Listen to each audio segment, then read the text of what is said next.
ప్రభునందు ప్రియమైన దేవుని వాళ్ళారా, దేవుని యొక్క అత్యధికమైన కృపను బట్టి మనమంతా ఆయన సన్నిధికి చేరి ఉన్నాం.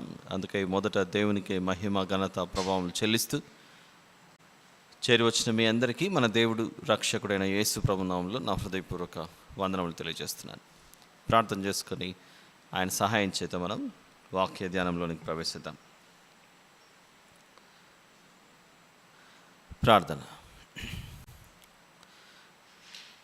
మహాగణుడును మహోన్నతుడును మహాపరిశుద్ధుడును నిత్య నివాసై ఉన్న మా గొప్ప దేవ, ఈ సాయంత్రకాల సమయమున మేమందరము మీ సన్నిధిలో మరొకసారి చేరి ఉన్నాం తండ్రి. మీ జీవము గల అమూల్యమైన మాటలను మీరు మాకు ప్రతిరోజు వినిపించు తెలియజేస్తున్నారు. అందుకై మీకే స్తుతులు స్తోత్రములు చెల్లిస్తున్నాం నా ప్రభువా. ఈరోజు కూడా దాదాపుగా ముగింపు దశలోనికి మేము ప్రవేశించబోచుండగా మీ యొక్క అమూల్యమైన విషయములను మాకు బయలుపరచమని ప్రాధేయపడుచున్నాను తండ్రి. మీ బిడ్డల మధ్యలో పరిచారకునిగా మీరు నన్ను నిలువబెట్టారు. మీ ఉద్దేశములు ప్రకటించబడలాగున సహాయం చేయమని ప్రార్థిస్తున్నాను తండ్రి. వినుచిన మీ బిడ్డలకు పరలోక సంబంధమైన అమూల్యమైన విషయాలు గ్రహించుటకు సహాయం చేయమని ప్రాధేయపడచ్చు. ఈ కృతజ్ఞత స్తుతి ప్రార్థన మా ప్రభువును ప్రియరక్షకుడైన యేసుక్రీస్తు ప్రభుల వారి పేరిట మీకై సమర్పించి ప్రార్థించి వేడుకొంచున్నాను తండ్రి. ఆమేన్.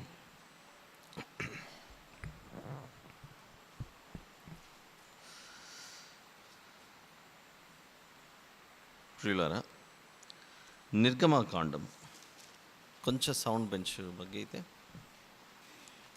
ఈరోజు మనము 39వ అధ్యాయంలోనికి ప్రవేశించాలి. నిర్గమకాండము 39.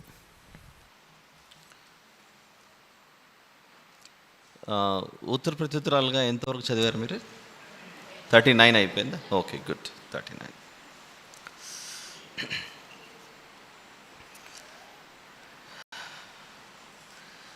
నిర్గమకాండంలో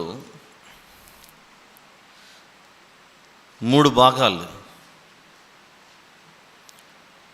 మొదటి భాగం మొదటి అధ్యాయం నుండి 6వ అధ్యాయం వరకు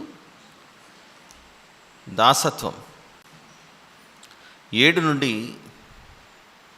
18 వరకు రెండవ భాగం రక్షణ లేదా విమోచన, 19 నుండి చివరి వరకు ప్రత్యేక పరచబడుట, పరిశుద్ధపరచబడుట, ప్రతిష్ఠించుట. ఈ మొదటి భాగంలో మనకు 2 ఉపభాగాలు కనబడ్డాయి. మొదటి 2 అధ్యాయాలు మోషే గారి జననం, 3 నుంచి 6 వరకు మోషే గారి సిద్ధపాటు. ఆ తర్వాత 7 నుండి మనకు 10వ అధ్యాయం వరకు ఫరోతో తగువు. ఇది 2వ భాగంలోని ఉపభాగం.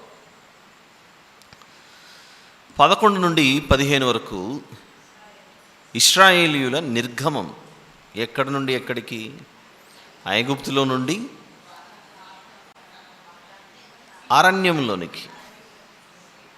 16 నుండి 18 వరకు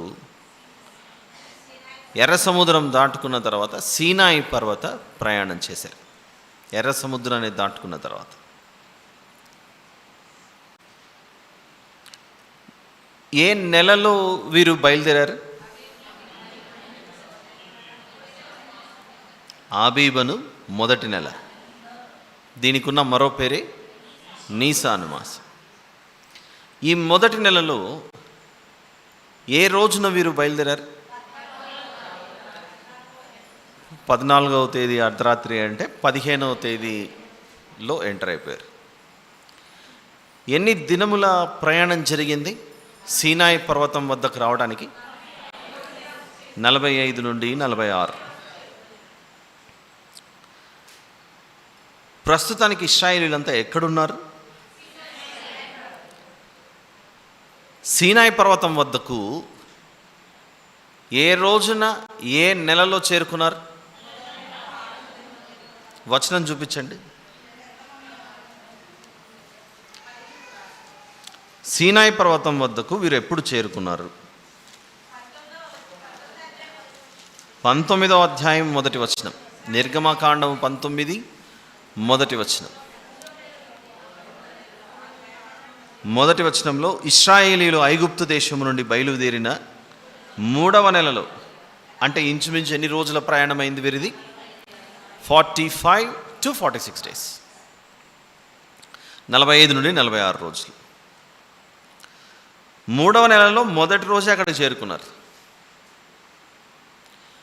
మొదటి రోజు అక్కడ చేరుకున్న తర్వాత మోషే గారు కొండ మీదకి వెళ్ళటం, మళ్ళీ క్రిందికి రావటం, వాళ్ళని సిద్ధపరచటం, ఇలా అన్ని విషయాలు చెప్పిన తర్వాత ఒక 4-5 రోజులు, ఎందుకంటే 3వ దినం ఉదయమునే దేవుడు ప్రత్యక్షమవుతాడు. అందరితో మాట్లాడి అంతా అయిపోయిన తర్వాత, మోషే నువ్వు పైకి రా, నేను నీకు రాతి పలకలు, ధర్మశాస్త్రం ఇవన్నీ ఇస్తాను, ఆజ్ఞలన్నీ చెప్పాడు. అలా మోషే గారు యెహోషువ గారు కొండ మీదకి వెళ్తారు. ఎన్ని దినములు ఉంటారు అక్కడ? 40 పగళ్ళు 40 రాత్రులు. 3వ నెల మొదటి దినాన అక్కడ చేరుకున్న తర్వాత ఒక 5 రోజులు యాడ్ చేసుకుందాం మనం. ఆ తర్వాత 40 రోజులు, అంటే బహుశా ఎన్నో నెలలోకి వాళ్ళు ఎంటర్ అయిపోయి ఉండాలి. ఇప్పటికీ 3వ నెల మొదటి రోజు సీనాయి పర్వతం వద్దకు వెళ్ళారు. సీనాయి పర్వతం వద్ద దేవుడు, మిమ్మల్ని నేను గద్దరెక్కల మీద మోసుకొని వచ్చాను అన్న మాట శ్రద్ధగా వినాలి అంటే, వింటాం ప్రభువా, అలాగే బట్టలు ఉతుక్కొని ఈరోజు రేపు మీరు సిద్ధపడి ఉండండి, మాట్లాడతాను అని చెప్పాడు. అప్పుడు 20వ అధ్యాయంలో కొండ దిగువన ఉన్న ప్రజలకు మోషే గారి ద్వారా దేవుడు, నేను తప్ప వేరొక దేవుడు మీకు ఉండకూడదు, మీరు ఏ రూపమును కూడా విగ్రహముగా చేసుకొనకూడదు, మీ దేవుడైన యెహోవా నామమును వ్యర్థముగా ఉచ్చరింపకూడదు, విశ్రాంతి దినమును శ్రద్ధగా ఆచరించాలి, పరిశుద్ధముగా ఆచరించాలి, నీవు దీర్ఘాయుష్మంతుడగునట్లు నీ తండ్రిని తల్లిని సన్మానింపు, ఇలాంటివన్నీ చెప్పుకుంటూ, లేని వార్తను పుట్టింపకూడదు, నీ దాసుని హింసించకూడదు, 6 ఏండ్లు పనిచేసిన తర్వాత 7వ సంవత్సరం విమోచించాలి, ఇలాంటివన్నీ చెప్పుకుంటూ ఎన్నో అధ్యాయం వరకు వెళ్ళిపోయాడు దేవుడు. 23వ అధ్యాయం వరకు వెళ్ళిపోయాడు. 24వ అధ్యాయంలో మోషే ఇక నువ్వు కొండ మీదకి రావాలి అన్నాడు. అలా వారి మధ్య ఒప్పందం జరిగి అన్నీ జరిగి, ఇక్కడ అహరోను హూరు 2 ఉన్నారు, మీకు ఏమైనా సమస్యలు వస్తే వాళ్ళని సంప్రదించండి అని 40 రోజులు వెళ్ళిపోయాడు. ఇప్పుడు నేను మిమ్మల్ని అడుగుతున్న ప్రశ్న ఏంటంటే, 3వ నెల మొదటి రోజు సీనాయి పర్వతం దగ్గరికి వచ్చి దేవునితో మాట్లాడిన విషయాలు ఒక 5 రోజులు వేసుకుందాం. ఈ 5 రోజులు గడిచిన తర్వాత 40 రోజులు పైకి వెళ్ళాడు కొండ మీదకి. అంటే ఇప్పుడు ఎన్ని నెలల్లో పూర్తయి ఉండాలి ఇంచుమించుగా? 3వ నెలలో 5 రోజులు కొండ దగ్గర, తర్వాత మళ్ళీ 40, ఈ నెలలో ఒక 25, 4వ నెలలో ఒక 15 రోజులు, అంటే 4వ నెల 15 రోజులు అయిపోయి ఉండాలి. కొండ దిగి వస్తుండగా శబ్దాలన్నీ వినపడుతున్నాయి. ఎవరెవరికి? మోషే గారికి, యెహోషువ గారికి. యెహోషువ గారు ఏమన్నారు? ఒక యుద్ధధ్వని, జయధ్వని కాదు, యుద్ధధ్వని కాదు, నాకు సంగీత ధ్వని వినపడుతుందని మోషే గారు అన్నారు. వాళ్ళు కొండ దిగి వచ్చేసరికి మహానుభావులు ఏం చేస్తున్నారు? ఇక్కడ దూడం చేసుకుని నాట్యం ఆడచ్చు, తినచ్చు, త్రాగొచ్చు, అన్నీ చేసుకుంటూ చిందులు వేసుకుంటూ కూర్చున్నారు. అహరోను గారు వారిని విచ్చలవిడిగా తిరుగుటకు విడిచిపెట్టేశాడు. అప్పుడు మోషే గారు మళ్ళీ క్రిందికి వచ్చి, ప్రభువా వీరిని క్షమించు తండ్రి అని ప్రార్థించడం, పైన దేవుడు ఆ విషయం చెప్పిన వెంటనే ప్రార్థించి అలా ముమ్మారు ప్రార్థించాడు. సరే, అలాగైతే నీ ప్రార్థన విన్నాను, నీ ప్రార్థనకు జవాబిస్తున్నాను, వారిని క్షమించి హక్కును చేర్చుకుంటానులే అని దేవుడు హామీ ఇచ్చాడు. అమ్మయ్య, థ్యాంక్ యూ ప్రభు అన్నాడు అక్కడ. అలాగైతే మళ్ళీ నువ్వు 2వసారి పైకి రా, నువ్వు ఏ రాతి పలకలైతే పగలగొట్టావో అవి మళ్ళీ నీకు ఇస్తానని చెప్పాడు. సరే అని మళ్ళీ వెళ్ళాడు. ఈసారి 2వసారి ఎన్ని రోజులు ఉన్నాడు మళ్ళీ? అంటే అప్పటికే అంతకుముందు 4వ నెల 15 రోజులు అయిపోతే ఇక్కడ వీళ్ళు దూడను చేసుకొని ఆ దూడను మోషే గారు కాల్చి బూడిద చేసి దాని పొడిని వీళ్ళతో తాగించి బూడిదను అంతటిని, అవన్నీ ఒక 5-6 రోజులు అయిందనుకోండి. మళ్ళీ దేవుడు పిలిచాడు పైకి. అంటే 4వ నెలలో 21వ రోజు వెళ్ళింటే, 4వ నెలలో 21వ రోజు మళ్ళీ కొండ మీదకి వెళ్ళింటే మళ్ళీ 40 రోజులు ఉన్నాడు. 40 రోజులు 4వ నెల 21వ తేదీ నుంచి లెక్కేసుకుంటే ఎన్నో నెలలోకి ఎంటర్ అయిపోతారు వాళ్ళు ఇప్పుడు? 5వ నెల పూర్తి అయిపోతుంది. ఎందుకంటే 4వ నెలలో 21వ రోజు అని అంటే 4వ నెలలో ఇంకెన్ని రోజులు మిగిలి ఉన్నాయి? ఇంకో 10. 40 రోజులు అన్నప్పుడు 5వ నెల కూడా పూర్తి అయిపోతుందిగా. 6వ నెలకు మళ్ళీ వచ్చాడు. అంటే ఇశ్రాయేలీలు బయలుదేరి ఐగుప్తులో నుండి సీనాయి పర్వతం వద్దకు వచ్చిన తర్వాత కొండ మీద నుండి రెండవసారి రాతి పలకలను దేవుడిచ్చిన ధర్మశాస్త్రాన్ని అంతటినీ పట్టుకొని తీసుకురావడానికి 5 నెలలు పూర్తి అయిపోయి 6వ నెలకు వచ్చాడు. 6వ నెలకు వచ్చిన తర్వాత ప్రజలందరినీ ఒక చోటికి చేర్చాడు. దేవుడు మందిరం కట్టమన్నాడు. ఓ ఇశ్రాయేలుల సమాజమా, నీల ధూమ్ర రక్తవర్ణములు, బంగారు వెండి ఇత్తడి, మందిరం కట్టడానికి అవసరమైన తుమ్మకర్రలు, పరిమళ ధూపము, ఇవన్నీ వేయడానికి, తైలం తయారు చేయడానికి పదార్థాలు, సుగంధ ద్రవ్యములు అన్నీ మీరు తీసుకురావాలి. అయితే విశ్రాంతి దినమును ఆచరించడం మాత్రం మర్చిపోకండి అని చెప్పి ఇవన్నీ చెప్తాడు. మనం ఇవన్నీ తయారు చేయాలి.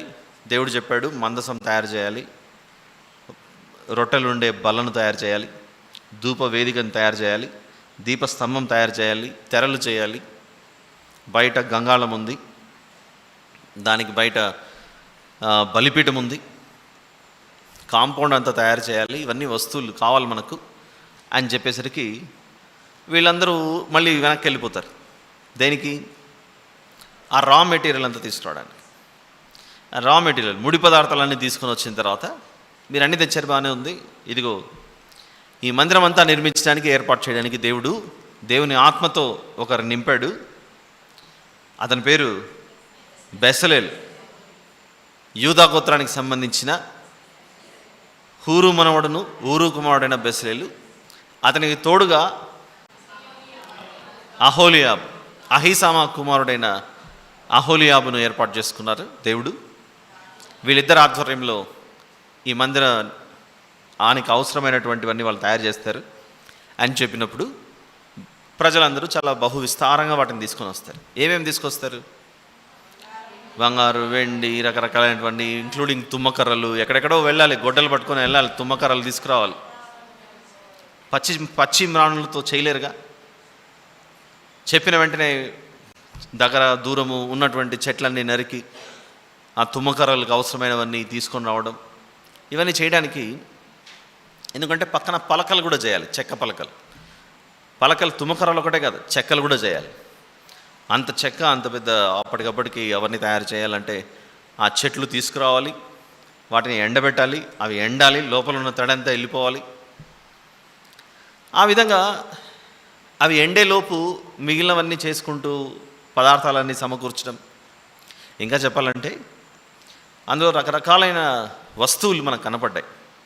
ఆ గుడారంలో వస్తువులు వరకు మాత్రమే మనం ఆలోచించకూడదు. ఒక వస్తువును తయారు చేయాలంటే దానికి అవసరమైన పనిముట్లు కూడా అవసరం. ఫర్ ఎగ్జాంపుల్, ఒక వస్త్రం తయారు చేయాలనుకోండి, ఒక డ్రెస్ తయారు చేయాలి. ఒక డ్రెస్ తయారు చేయాలంటే మిషన్ ఉండాలి.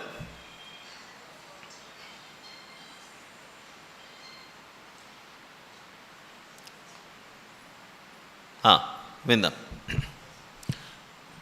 ఏదైనా కూడా ఒకదానికి రూపం రావాలంటే, ఫర్ ఎగ్జాంపుల్ పిల్లల భవిష్యత్తు కొరకు కొందరు బంగారు నాణ్యాలు తీసి పెట్టుకొని ఉంటారు. 10 గ్రామ్ గోల్డ్, 15 గ్రామ్స్ ఇట్లాంటి బంగారు నాణ్యం పెట్టుకొని పిల్లలు పెద్దగా అయిన తర్వాత వారి వివాహానికి అవసరమైనవి ఈ బంగారం నుంచి చేపిద్దాంలే అని. నువ్వు పెద్దగైనావు బిడ్డ, ఈ నాణ్యాలన్నీ నువ్వే తీసుకొని మెడలో వేసుకుంటూ అవుతుంది. అది కాదు, ఆ నాణ్యాలని అక్కడ వాళ్ళకి ఇవ్వాలి, తయారు చేసే వాళ్ళకి. అప్పుడు వాళ్ళు ఏం చేస్తారు, ఒక మిషన్లో పెట్టి దాన్ని కరిగించి మెత్తగా చేసి దాంట్లో కొంచెం అవి ఇవి అన్నీ మిక్స్ చేసి ఒక రూపం తీసుకొస్తారు. ఈ రూపం అన్ని తయారు చేయాలంటే పనిముట్లు కావాలిగా. ఇప్పుడు ఫర్ ఎగ్జాంపుల్ నిన్న మనము కొద్ది రోజులుగా చూస్తున్న వీడియోలో తుమ్మకర్రలు తయారు చేయాలి, పలకలు చెక్క, ఒక వుడ్ వర్క్ అంతా చేయాలి. వుడ్ వర్క్ అంతా చేయాలంటే ఏం కావాలి, రంపం కావాలి. ఆ కార్పెంటర్ దగ్గర ఉండే వస్తువులు ఉంటాయి చూసారా, పనిముట్లు. అప్పటికప్పటికి దేవుడు చెప్పాడు, మోషే గారు తీసుకొచ్చారు వార్త. మోషే గారు తీసుకొని వచ్చిన తర్వాత వెంటనే పని చేయడానికి సాధ్యమవుతుందా? They need all the tools. వాళ్ళు ప్రయాణంలో ఉన్నారు. దేవుడు ఈ విధంగా మాకు చెప్తాడని, మా దగ్గర పనిముట్లన్నీ రెడీగా ఉండాలని దెర్ ఇస్ నో గ్యారంటీ. ఎందుకంటే ప్రతిదానికి బంగారు రేకు పొదిగించాలి. బంగారు రేకు పొదిగించాలి. బంగారు రేకు పొదిగించాలంటే అవి షీట్ల రూపంలో, ఒక రేకు రూపంలో తయారవ్వాలి. రేకు రూపంలో తయారై చుట్టే విధంగా మోల్డ్ కావాలి, మడవబడాలి. మనం అంతవరకే ఆలోచించకూడదు, ఏ వస్తువులు ఏమున్నాయి కదా, వాటిని ఆ విధంగా తయారు చేయాలంటే పనిముట్లు కూడా అవసరం. అంటే ఇప్పుడు వీళ్ళు ఏమేమి చేసుకోవాలి, ఈ దాన్ని పూర్తి చేయడానికి రిక్వైర్డ్ టూల్స్, మెషినరీ టూల్స్ అన్నీ తయారు చేసుకోవాలి. టూల్స్ తయారైన తర్వాత అప్పుడు వీటిని తయారు చేయడానికి సాధ్యమవుతుంది. అందుకే మీరు గమనిస్తే ఇల్లులు కట్టేటప్పుడు పిల్లర్స్లో ఐరన్ రాడ్లు అక్కడ సెట్ చేస్తారు. ఆ ఐరన్ రాడ్లను రాడ్ బెండింగ్ కొరకు ఒకరిని పిలుచుకుంటాం మనం. ఐరన్ రాడ్లన్నీ బెండ్ చేయడానికి వాళ్ళు బాగా బలంగా వాళ్ళ దగ్గర ఉన్న పనిముట్లతో రాడ్ని ఇలా తిప్పుతుంటారు, ఆ పిల్లర్స్ని సెట్ చేయడానికి అన్నిటికీ. వాళ్ళ దగ్గర ఆ టూల్ లేదనుకోండి, ఆ రాడ్ ఎట్లా బెండ్ అవుతుంది? టూల్ అవసరం, ఆ పనిముట్టు అనేది ఒక అవసరం. దాని గురించి మాట్లాడుతున్నాను. అంటే మోషే గారు కొండ మీద నుండి దిగి రావడానికి అన్నిసార్లు పైకి వెళ్ళి వీళ్ళతో చెప్పి అన్నీ చేసేసరికి ఇంచుమించు 5 నెలలు అయిపోయి 6వ నెలలకు ఎంటర్ అయ్యారు. 6వ నెలలో ఇవన్నీ చెప్పిన తర్వాత అందరూ వస్తువులు తీసుకొచ్చారు. తెచ్చిన వస్తువుల్ని కరగబెట్టాలి, కొలిమి తయారు చేయాలి. బంగారుకో కొలిమి, వెండికో కొలిమి, ఇలాంటివన్నీ తయారు చేసుకొని వాటిని కరగబెట్టుకొని పెద్ద పెద్ద షీట్లుగా ఇవన్నీ తయారు చేయాలంటే పనిముట్లు అవసరం. ఆ పనిముట్లన్నీ సిద్ధపరచుకున్న తర్వాత ఇక పని ప్రారంభించాలి, వాటిని కరగబెట్టాలి. ఇదంతా మనము వాస్తవానికి వీళ్ళు పని ఏ అధ్యాయంలో మొదలుపెట్టారని చూస్తాం మనం. 35వ అధ్యాయంలో బుద్ధి పుట్టిన వాళ్ళందరూ తీసుకురండి అవన్నీ చెప్పాడు. 36వ అధ్యాయంలో గుడారం వేయటము, 37వ అధ్యాయంలో ఒక తుమ్మకర్రతో మందసం, ధూపవేదిక, ఇలాంటివన్నీ మందిరానికి అవసరమైనవన్నీ చేశారు. ఇప్పుడు మన ముందు వస్తున్నటువంటి ప్రశ్న ఏంటంటే, ఇన్ని వస్తువులు పనిముట్లతో సహా తయారు చేసుకొని ముందుకెళ్ళాలంటే 2-3 రోజుల్లో ఇంత పని అయ్యే అవకాశం ఉందా? పోనీ 1 నెల 2 నెలల్లో కూడా చేయడానికి అవకాశం ఉందా? ఎందుకంటే పచ్చి రానులు, చెట్లు ఎండాలి. ఎండిన తర్వాతనే వాటిని చేయడానికి సాధ్యమవుతుంది. అంటే ఇంచుమించు చాలా నెలలు పట్టిండాలి ఇది చేయడానికి, చాలా నెలలు, సో మెనీ మంత్స్. అందువలన మనము 35వ అధ్యాయంలో ప్రారంభించుకొని గత 2-3 రోజులుగా ఈరోజు 39 వరకు వస్తున్నాం.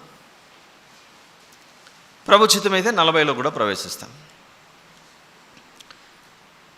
అధ్యాయాలు ఇంత చిన్న చిన్న కనపడి 3-4 రోజులు మనం పూర్తి చేసుకున్నాము అని అనుకొని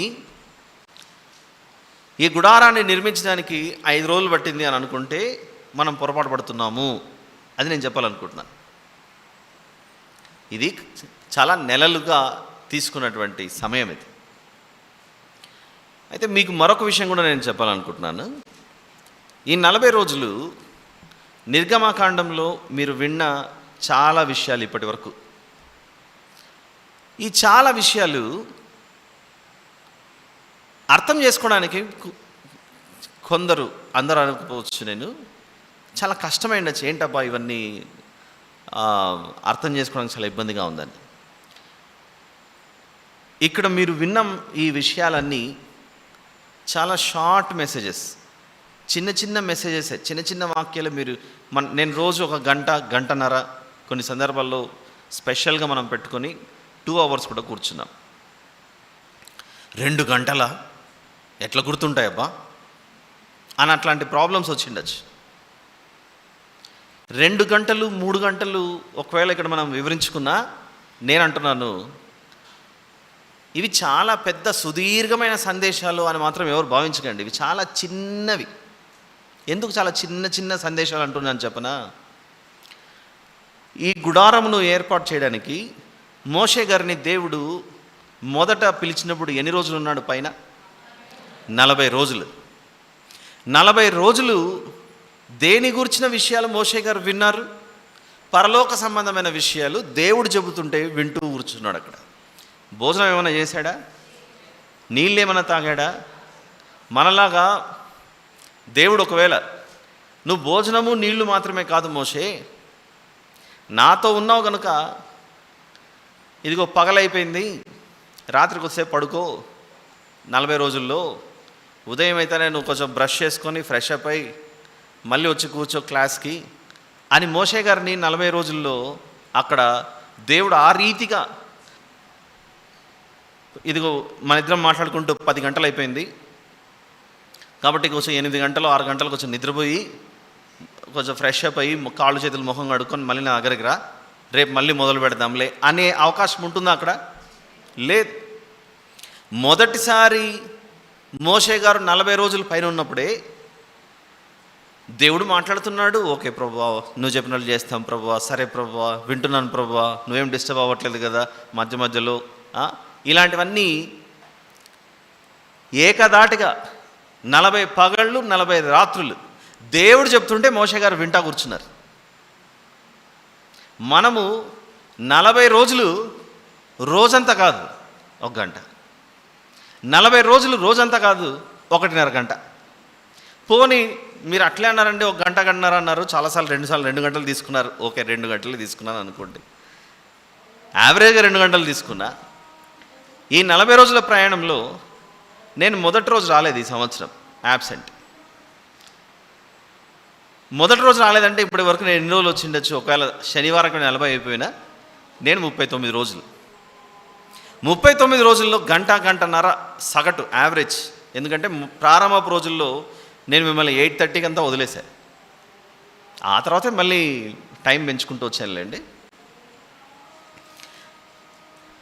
మోషే గారు మొదటిసారి 40 పగళ్ళు 40 రాత్రులు ఉన్నారు. దేవుడు చెప్తుంటే వింటా కూర్చున్నాడు. ప్రభువా నువ్వు చెప్పేవన్నీ చేస్తాం తండ్రి, అది ఇది అని. తీరా కిందికి వచ్చిన తర్వాత పలకలు బలగొట్టేశాడు, మీరు నిబంధనను ఉల్లంఘించారని. తర్వాత చేసిన దానికి మళ్ళీ నువ్వు పైకి రా, నేను మళ్ళీ మాట్లాడాలా అంటున్నాడు. ఈసారి రెండోసారి పోయినప్పుడు మళ్ళీ 40 పగళ్ళు 40 రాత్రులు ఉన్నాడు. ఒక రోజుకి 24 గంటలైతే 40 రోజులకు ఎన్ని 24 గంటలు ఇంటూ 40 వేసుకోవాలి? కొంచెం క్యాల్కులేటర్ ఉంటే కొట్టండి, లేకపోతే నేను కూడా కొడతానేట. మొదటిసారి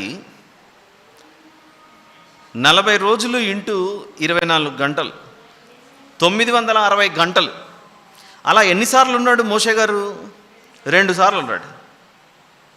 ఇంటూ అంటే మోషే గారు దేవుని దగ్గర విన్న ఈ విషయాలు 1920 గంటలు. 1920 గంటలు మోషే గారు దేవుని దగ్గర విన్నది. మనము 39 రోజులు. 39 రోజులు ఇంటూ సగటున 1.5 గంట వేసుకున్నాం అనుకోండి, 1.5 వేసుకుందాం. మనం సగటున యావరేజ్గా ఈ 40 రోజుల్లో నేను మొదటి రోజు రాలేదు కాబట్టి ఈ లెక్కలను వేసుకుంటే 60 గంటలు, టోటల్ 60 hours. మనమేమో 60 గంటలు, మోషే గారేమో 1920 1920. అంటే మన పర్సెంటేజ్ ఎంత, ఆయన పర్సెంటేజ్ ఎంత చూద్దాం ఒకసారి. మనము 3%, 3.12లో ఉన్నాం. అంతేనా? మనమేమో 60 గంటలు, మోషే గారేమో 1920 గంటలు. ఇది లెక్క.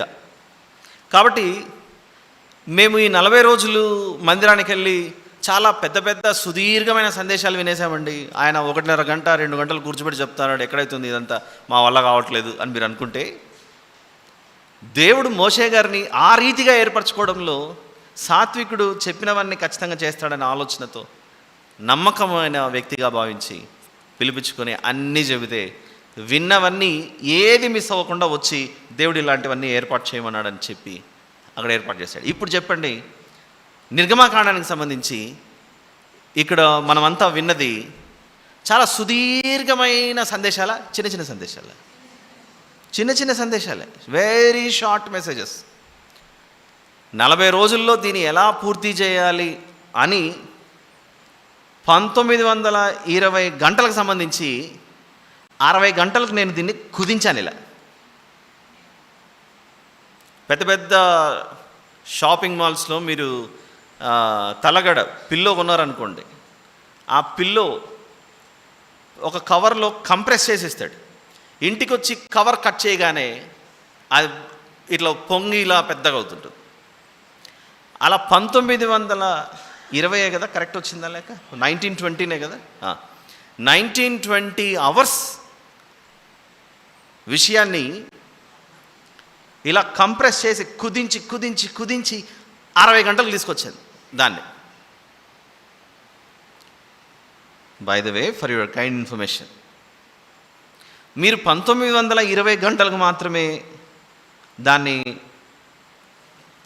లిమిట్ చేసుకోకుండా ఆలయ నిర్మాణం గురించి ఏ అధ్యాయం నుండి ప్రారంభమైంది మనకు? మోషే నువ్వు పైకి రా అని ఎప్పుడు పిలిచాడు? 24వ అధ్యాయంలో పిలిచాడు. 24వ అధ్యాయంలో పిలిచిన తర్వాత కొండ మీదకి వెళ్ళిన తర్వాత ఎన్ని రోజులు వీళ్ళిద్దరూ మౌనంగానే, అంటే మోషే గారిని పిలవలేదు, 6 రోజులు పిలవలేదు, 7వ రోజు పిలిచాడు. 7వ రోజు పిలిచాడు అంటే 6 రోజులు మోషే గారు ఏం చేశారు? దేవుడు ఎప్పుడు పిలుస్తాడు, నేను ఎప్పుడు వెళ్ళాలి, దేవుడు ఎప్పుడు పిలుస్తాడు, నేను ఎప్పుడు వెళ్ళాలి. హీ వాజ్ వెయిటింగ్, ఎదురు చూస్తూ 7వ రోజు పిలిచేసరికి వెళ్ళాడు, కూర్చొని వింటున్నాడు. ఇప్పుడు నేనంటాను, మోషే గారు మొదటిసారి 40 గంటలు కాదు, 40 పగలు 40 రాత్రులు, రెండవసారి 40 పగలు 40 రాత్రులు వేస్తేనే మనకు 1920 గంటలు వచ్చింది. ఏ అధ్యాయంలో నుండి లెక్కేసుకుంటే? నిర్గమకాండం 25 నుండి, తర్వాత మళ్ళీ ఇక్కడ 34వ అధ్యాయంలో మళ్ళీ పైకి రమ్మంటాడు, చూసారా? ఓన్లీ ఈ 2 ఇన్సిడెంట్స్దే, ఈ 2 సంఘటనలదే 1920 గంటలు అని చెప్పా. మీకు అర్థమవుతుందా? మళ్ళీ రిపీట్ చేస్తాను. మొదటిసారి కొండెక్కినప్పుడు 40 పగళ్ళు 40 రాత్రులు, రెండవసారి మళ్ళీ ఎక్కినప్పుడు 40 పగలు 40 పగలు, రోజుకి 24 గంటలు ఇంటూ 40 వేసుకునేసరికి మనకు అంత లెక్క వచ్చేసింది, 80 రోజులకు గాను. ఈ కార్యక్రమాలను ఎప్పుడు ప్రారంభమయ్యాయి మనకు? నిర్గమకాండం 25లో ప్రారంభమయ్యాయి. 25వ అధ్యాయం కంటే ముందుగా నిర్గమకాండం 1వ అధ్యాయం నుండి 24వ అధ్యాయం వరకు మనం ప్రయాణం చేశాం కదా. ఇక్కడ ఫరోతో తగువు, మోషే గారి జననం, మోషే గారి సిద్ధపాటు, 10వ అధ్యాయం నుండి 15వ అధ్యాయం వరకు ఇశ్రాయేలు నిర్గమం, తర్వాత 45 నుంచి 46 రోజులు వీళ్ళు ప్రయాణం చేశారు సీనాయి పర్వతం వద్దకు. ఇవి కూడా చెప్పుకున్నాగా. అవి కూడా మనం లెక్కేసుకుంటే ఇంకెంత సమయమో ఆలోచించండి. అలా అన్ని విషయాలను కలిపి ఇలా కంప్రెస్ చేసి స్క్వీజ్ చేసి అలా చిన్నగా మడిచి మీ మధ్యలో కుదించి చెప్తే మ్యాటర్ ఇంతవరకు వచ్చింది. అది ఆల్ రైట్. కాబట్టి అక్కడికి వెళ్తే అదేంటి మన స్టేషన్ చర్చ్లో ఆయన చాలాసేపు చెప్తుంటాడండి. అందుకే ఇంకా చర్చ్కు రావడం కూడా ఇబ్బందిగా ఉంది మాకు. ఆయన కొందరు మానేసిండొచ్చు, చెప్పలేము. అది తప్పు నాది కాదు. దేవుడు అన్ని గంటల ఇన్ఫర్మేషన్ పెట్టాడు, ఇక్కడ అంత సుదీర్ఘమైన సమాచారం పెట్టాడు. కాబట్టి ప్రియులారా, ఇక ఆలస్యం చేయక 39వ అధ్యాయంలోకి వెళ్దాం. 39 నిర్గమకాండం మొదటి వచనం నుండి చూద్దాం. గుడారం అంతా తయారైంది, అందులో పని చేయడానికి పరిచారకులైన అహరోను గారు, అహరోను గారి కుమారులు, వీళ్ళిద్దరు అంటే ఈ రెండు గ్రూప్స్ ఎలాంటి వస్త్రం వేసుకొని ఉండాలి అనే విషయం గురించి చెప్తున్నాడు. అదేంటో చూద్దాం ఒకసారి. తయారు చేస్తున్నారు ఇక్కడ 39వ అధ్యాయం. యెహోవా మోషేకు ఆజ్ఞాపించినట్టు పరిశుద్ధ స్థలములో అహరోను చేయు సేవ నిమిత్తము నీల ధూమ్ర రక్తవర్ణములు గల సేవా వస్త్రములను అనగా ప్రతిష్ఠిత వస్త్రములను కుట్టిరి. ఒకసారి యాజకుని వీడియో మీరు ప్లే చేస్తే మనం ఏం మాట్లాడుకుంటున్నామో అర్థమవుతుంది. మొదటి వచనం దేని గురించి తెలియజేస్తున్నాడు? దేవుడు మోషే గారికి ఆజ్ఞాపించినట్లుగా పరిశుద్ధ స్థలంలో అహరోను చేయు సేవ నిమిత్తము నీల ధూమ్ర రక్తవర్ణములు గల సేవా వస్త్రములను అనగా ప్రతిష్ఠిత వస్త్రములను కుట్టిరి. ఈ ప్రతిష్ఠిత వస్త్రములు ఎలా ఉంటాయో మనం చూసాం. 2వ వచనం నుండి చూద్దాం. మరియు అతడు బంగారుతోనూ నీల ధూమ్ర రక్తవర్ణములు గల నూలుతోనూ పేనిన సన్ననారతోనూ ఏఫోదును చేశాను. నీల ధూమ్ర రక్తవర్ణములు గల నూలుతోనూ సన్ననారతోనూ చిత్రకారుని పనిగా నేయుటకు బంగారును రేకులుగా కొట్టి అది తీగలుగా కత్తిరించిరి. కనపడుతుందా మీకు అందరికీ? ఇది స్క్రీన్ మీద ఎవరైనా మిస్ అయి ఉంటే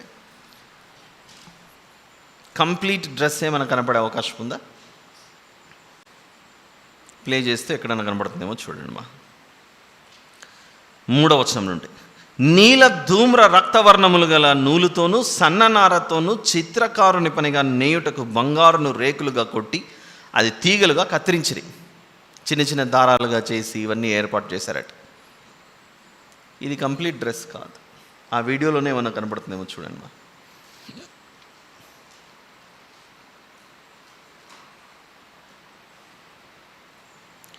దానికి కూర్చు భుజఖండములను చేసిరి.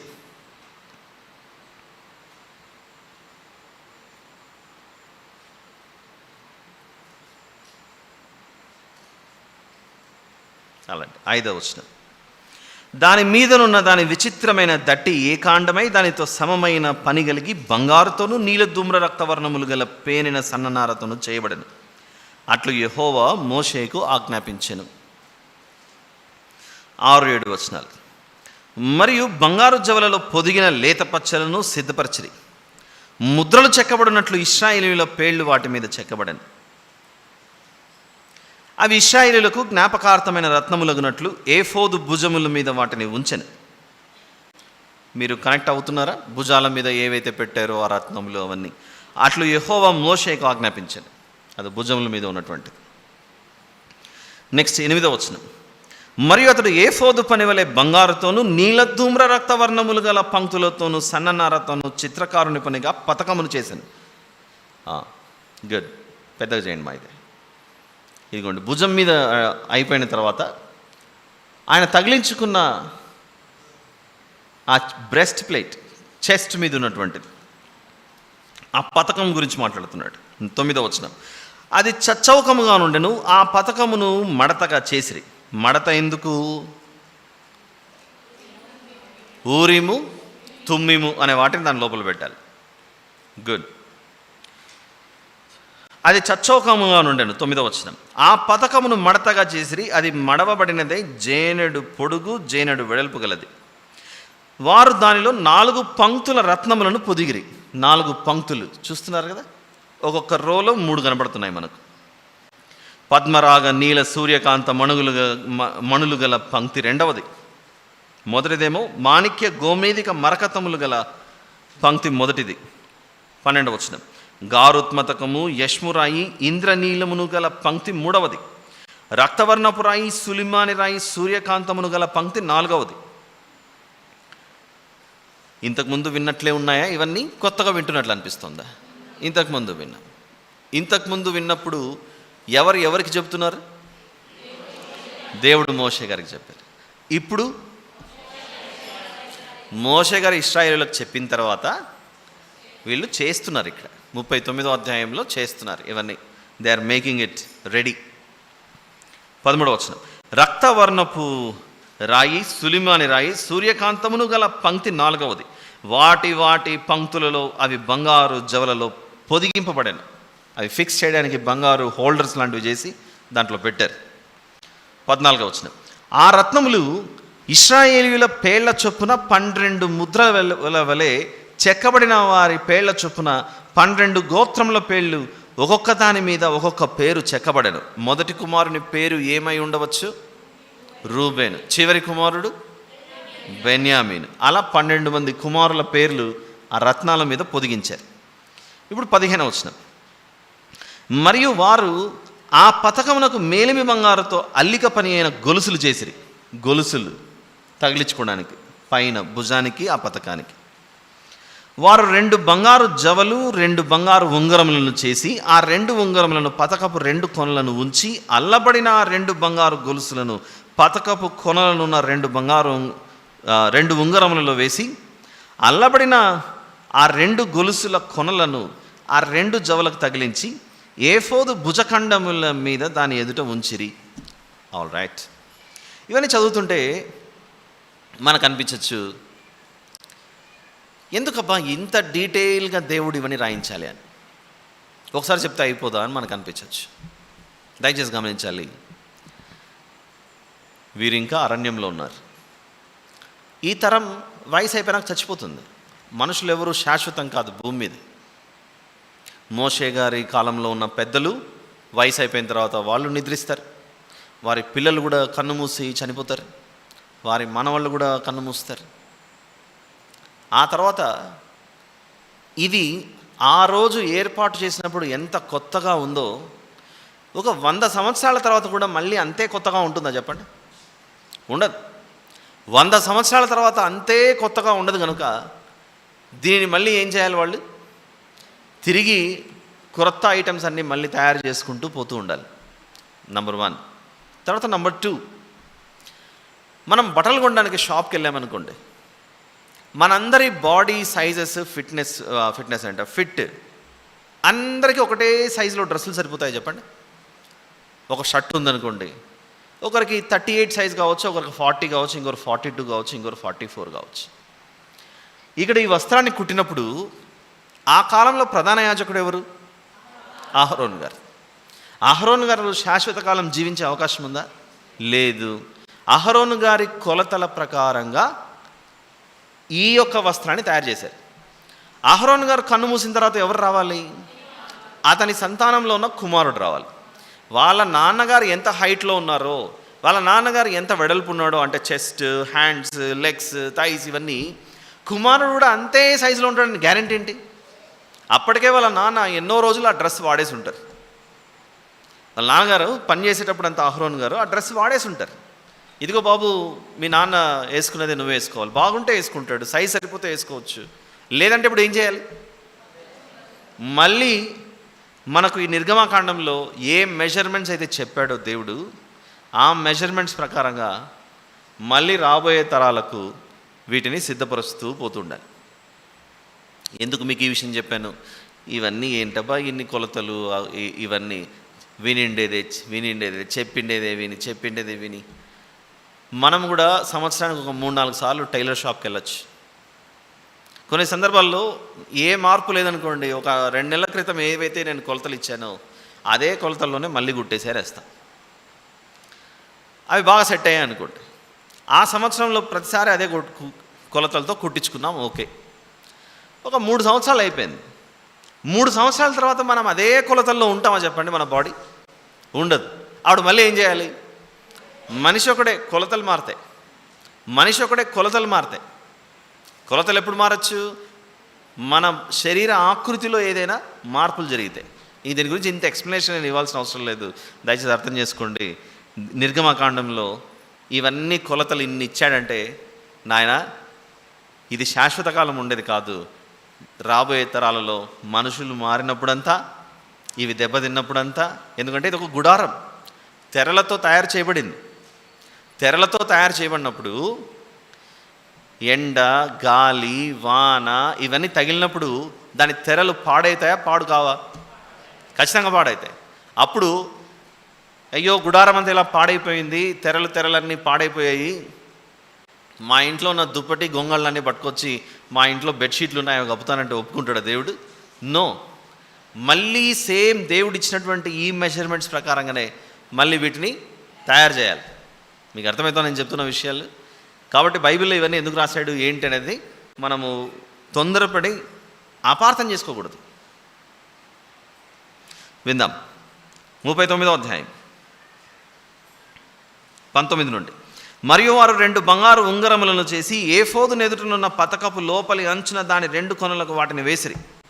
మరియు 2 బంగారు ఉంగరములను చేసి ఏఫోదు విచిత్రమైన నడికట్టునకు పైగా దాని 2వ కూర్పునొద్దనున్న దాని ఎదుటి ప్రక్కను ఏఫోదు 2 భుజఖండములకు దిగువను వాటిని వేసిరి. ఆ పతకము ఏఫోదు విచిత్రమైన దట్టికి పైగా నుండినట్లు, అది ఏఫోదు నుండి విడిపోకుండానట్లు ఆ పతకమును దాని ఉంగరములకును ఏఫోదు ఉంగరములకును నీలి సూత్రముతో కట్టిరి. అట్లు యెహోవా మోషేకు ఆజ్ఞాపించెను. పదే పదే కనబడుతుంటుంది మనకు. ఉదాహరణకు చాలాసార్లు ఈ అధ్యాయంలో మనకు ఇంచుమించు 5-6 సార్లు మనకు అట్లు యెహోవా మోషేకు ఆజ్ఞాపించెను, అట్లు యెహోవా మోషేకు ఆజ్ఞాపించెను. ఈ దేవుడు ఏమి ఆజ్ఞాపిస్తే అవన్నీ చేస్తున్నారు వీళ్ళు. ఎక్కడ కనబడుతుంది ఈ అధ్యాయంలో? మొదటి వచనంలోనే యెహోవా మోషేకు ఆజ్ఞాపించినట్టు అని కనబడుతుంది. తర్వాత 5వ వచనంలోని చివరి మాట అట్లు యెహోవా మోషేకు ఆజ్ఞాపించెను.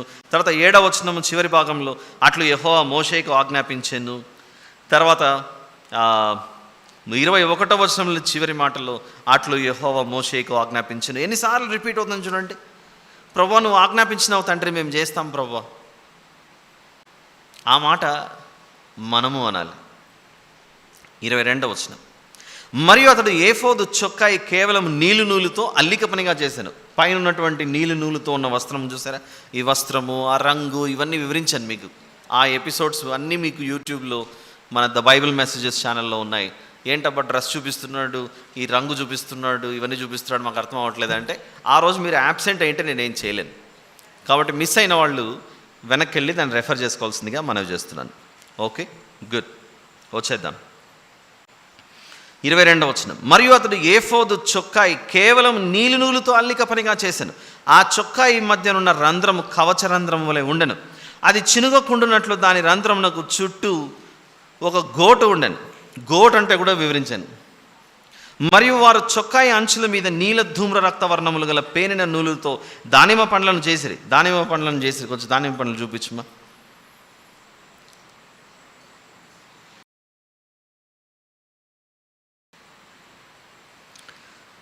25వ వచనం. మరియు వారు మేలిమి బంగారతో గంటలను చేసి ఆ దానిమ్మ పండ్ల మధ్యను, అనగా ఆ చొక్కాయి అంచుల మీద చుట్టూనున్న దానిమ్మ పండ్ల మధ్యను ఆ గంటలను పెట్టిరి. యెహోవా మోషేకు ఆజ్ఞాపించినట్లు సేవ చేయుటకు ఒక్కొక్క గంటను ఒక్కొక్క దానిమ్మ పండును ఆ చొక్కాయి అంచుల మీద చుట్టూ ఉంచిరి. అలా నీలి వస్త్రం అది తయారైంది. ఇప్పుడు 27 నుండి.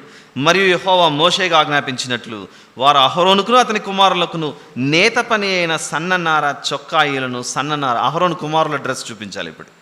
సన్ననార పాగాను, అందమైన సన్ననార కుళ్ళాయిలను, పేనిన సన్ననార లాగులను, నీల ధూమ్ర రక్తవర్ణములు గల పేనిన సన్ననారతో బుటా పని అయిన నడికట్టును చేసిరి. అది కానీ వాళ్ళ డ్రెస్సెస్ అన్నీ అక్కడ వెనక సైడ్ వైట్ కలర్లో ఉన్నటువంటి both outer wear and inner wear అన్నీ కంప్లీట్ చేసేస్తున్నారు. 30వ వచనం.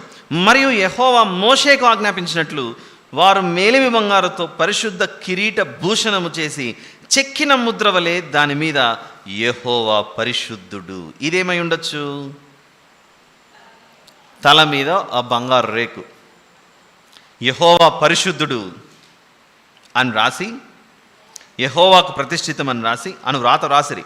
యెహోవా మోషేకు ఆజ్ఞాపించినట్లు పాగాకు మీదుగా కట్టునట్లు దానికి నీలి సూత్రమును కట్టిరి. ప్రత్యక్షపు గుడారపు మందిరం యొక్క పని యావత్తును సంపూర్తి చేయబడను. యెహోవా మోషేకు ఆజ్ఞాపించిన ప్రకారముగానే ఇశ్రాయేలీయులు చేసిరి. ఎన్నిసార్లు వచ్చింది మనకి ఇప్పుడు యెహోవా మోషేకు ఆజ్ఞాపించిన ప్రకారముగానే అని? మొదటి వచనం, 5వ వచనంలోని చివరి మాట, 7వ వచనంలోని చివరి మాట, 21లోని చివరి మాట ప్లస్ 32 32వ వచనంలోని చివరి మాట. తర్వాత 26లో కూడా ఉంది చూడండి. 26లో యెహోవా మోషేకు ఆజ్ఞాపించినట్లు సేవ చేయడానికి ఒక గంటను. ఇవన్నీ ఎవరు తయారు చేస్తున్నారు? బెసలేల్ గారు, అహోలియాబు గారు పక్కన సహకరిస్తున్నటువంటి సహకారులు. మీరు గమనించాల్సింది మరొక ముఖ్యమైన విషయం ఉంది. ఏ చేతులైతే ఒకప్పుడు మోషే గారు కొండ మీద ఉండగా అహరోను గారితో ఆ బొమ్మను తయారు చేయించారు, ఒకప్పుడు వాళ్ళే అది చేయాలని బలవంతం చేశారు, అవే చేతులే ఇప్పుడు మళ్ళీ వాటిలో మునిగిపోకుండా దేవుని మందిరాన్ని నిర్మించే పనిలోకి వచ్చారు. ఇది మీరు అర్థం చేసుకోగలిగితే దేవుడు అంటున్నాడు, యేసు ప్రభువును భూమి మీద సిలువ వేయుడు అని కేకలేసిన నోళ్ళు ఈయనను పట్టుకుని సిలువ వేయండి అని కేకలేశారు. కేకలేసినటువంటి ఆ ప్రజలే మొదట ప్రభు పునరుత్థానుడై ఆరోహణం అయిపోయిన తర్వాత పేతురు గారు లేచి అపోస్తల కార్యం 2వ అధ్యాయంలో మీరే ఆయనను సిలువకేసి కొట్టారు అని చెప్పాడు. చెప్పగానే వారు ప్రవర్తించిన తీరు, వారి హృదయం, వారి మనసునందు నొచ్చుకొని అపోస్తల కార్యంలో 2వ అధ్యాయం వారి మాట విని 37వ వచనం 2:37 అపోస్తల కార్యంలో వారు ఈ మాట విని హృదయంలో నొచ్చుకొని సహోదరులారా. అక్కడ ఏం జరుగుతుంది? ఎలాగైతే ఈ అరణ్యంలో మొదట వింటున్నారా? అందరూ జాగ్రత్తగా వినాలి. అరణ్యంలో తప్పు చేశారు. మొదట మోషే గారు కొండ దిగి వస్తుండగా వారికి ఏదో కనపడి, మోషే గారికి దేవునికి అసహ్యమైనది ఒకటి కనపడింది. దాన్ని పూజిస్తున్నారు, సేవిస్తున్నారు. మేము తప్పు చేసాం ప్రభువా, మమ్మల్ని క్షమించు అని వేడుకున్న తర్వాత అదే చేతులతో దేవుడు ఇప్పుడు ఏ మందిరాన్ని నిర్మించే పనిని వారికి అప్పచెప్పాడు? దేవుని మందిరం, నిజమైన దేవుని మందిరాన్ని నిర్మించే పని. ఇది ఎలాగైతే జరిగిందో నిర్గమకాండంలో వారి చేతులతోనే యేసు ప్రభును సిలువకేసి కొట్టి చంపేశారు. కొట్టి చంపిన తర్వాత ఆనాడు మోషే గారు మాట్లాడారు, ఈసారి పెంతెకోస్తు పండుగ దినాన పేతురు గారు లేచి నిలబడి మీరు తప్పు చేశారు, ఒక నీతిమంతుని చంపి, జీవాధిపతిని చంపి తప్పు చేశారు. అప్పుడు వాళ్ళు వచ్చారు, ఇప్పుడు మమ్మల్ని ఏం చేయమంటారండి? ఇంక చేసేదేమీ లేదు, మీ తప్పు ఒప్పుకుని మనం అందరము కలిసి ప్రభు యొక్క మందిరాన్ని నిర్మిద్దాం, ఆత్మ సంబంధమైన మందిరముగా మనం రోజు కట్టబడదాం. ఇది నిర్గమకాండంలో చోటు చేసుకున్న సంఘటన క్రొత్త నిబంధనలో నిజస్వరూపంగా ఎలా మారుతుందో మనం గమనించాలి. వచ్చేద్దాం 39వ అధ్యాయం. గుడారంతో ప్రారంభమై చివరి వస్తువు ఏం తయారు చేశారు? యెహోవా పరిశుద్ధుడు అని తలకు ఆ బంగారుతో యెహోవా పరిశుద్ధుడు, ఇది యెహోవాకు ప్రతిష్ఠితం. కింద ఫుట్ నోట్లో చూడండి, యెహోవాకు ప్రతిష్ఠితం. యేసు ప్రభు కూడా దేవుని పక్షాన ప్రతిష్ఠితమై మన కొరకు ఆయన యాగమైపోయాడు, బలయ్యాడు. పరిశుద్ధుడు ప్రతిష్ఠితమై మన కొరకు యాగమైపోయాడు. యెహోవాకు ప్రతిష్ఠితం ఈ ప్రధాన యాజకుడు. ఈ అన్ని పాత్రలు యేసు ప్రభువే. ఇప్పుడు వద్దాం 33వ వచనం. అప్పుడు వారు అంతా అయిపోయింది కదా, ఎక్కడెక్కడో తయారు చేశారు. అన్ని వస్తువులు ఒకటే ప్లేస్లో చేయరు కదా. బట్టలు కుట్టేవాళ్ళు బట్టలు కుట్టిన చోట కుట్టిండొచ్చు, ఈ బంగారు రేకు చేసిన వాళ్ళు ఒక చోట ఉండిండొచ్చు, మందసం అన్నీ ఒక చోట చేశారు. ఇది ఎలా అంటే ఒక్కొక్క వస్తువు అయిపోతానే తెచ్చి గుడారంలో పెట్టారని అనుకోకండి, అలా చేయలేదు వీళ్ళు. ఫస్ట్ ఏవేవి అవసరమో అన్నీ తయారు చేసుకున్నారు. మోషే గారు ఒక లిస్ట్ ఇచ్చారుగా, గుడారం వేయటానికి నీలధూమ్ర రక్తవర్ణముల తెర కావాలి, ఓకే, ఒకటి కంప్లీట్ అయింది. మేక వెంట్రుకలతో ఒక తెర చేయాలి, కంప్లీట్ అయింది. పొట్టేళ్ల తోళ్ళు ఎర్ర రంగు వేసినవి కావాలి, అది కంప్లీట్ అయింది. సముద్ర వస్త్రాల్లో ఒక తెర అయిపోయింది. తర్వాత మందిరం నిలబెట్టడానికి అవసరమైన పలకలు కావాలి, ఎన్ని పలకలు కావాలి తయారు చేశారు. అన్ని వస్తువులు మనం షాప్కి వెళ్ళి కొనుక్కొని వచ్చి ఇంట్లో అరేంజ్ చేసుకుంటాము, అలానే ఈ వస్తువులన్నీ తయారు చేసి ఒక చోట పెట్టి మేము అన్నీ కంప్లీట్ చేసాము, నీ దగ్గర తెస్తున్నామని వాళ్ళు మోసుకొని మోషే గారి దగ్గర తెచ్చారు. ఆ తెచ్చే విషయమే 33 నుండి 43 వచనం వరకు వాళ్ళు ఏమేమి మోసుకొని వచ్చారో చెప్తున్నారు మోషే గారి దగ్గరికి. అప్పుడు వారు అంటే ఎవరు? తయారు చేసిన వాళ్ళు.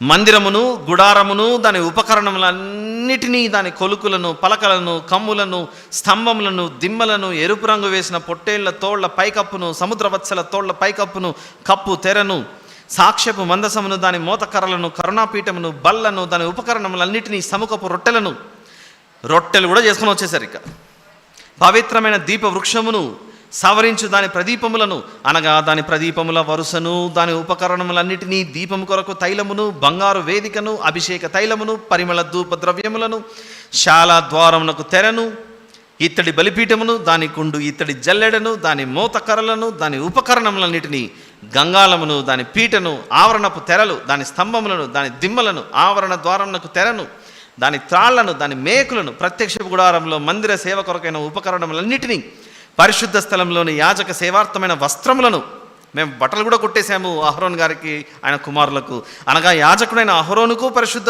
వస్త్రములను, అతని కుమారులకు వస్త్రములను మోషే యొద్దకు తీసుకొని వచ్చిరి. అన్నీ తీసుకొని వచ్చారు. తెచ్చిన తర్వాత మోషే గారు ఇప్పుడు ఏం పని చేయాలి? ఇప్పుడు గెస్ చేయండి. తెచ్చినవన్నీ నాకు దేవుడు ఏమైతే చెప్పాడో అది మీకు చెప్పానుగా.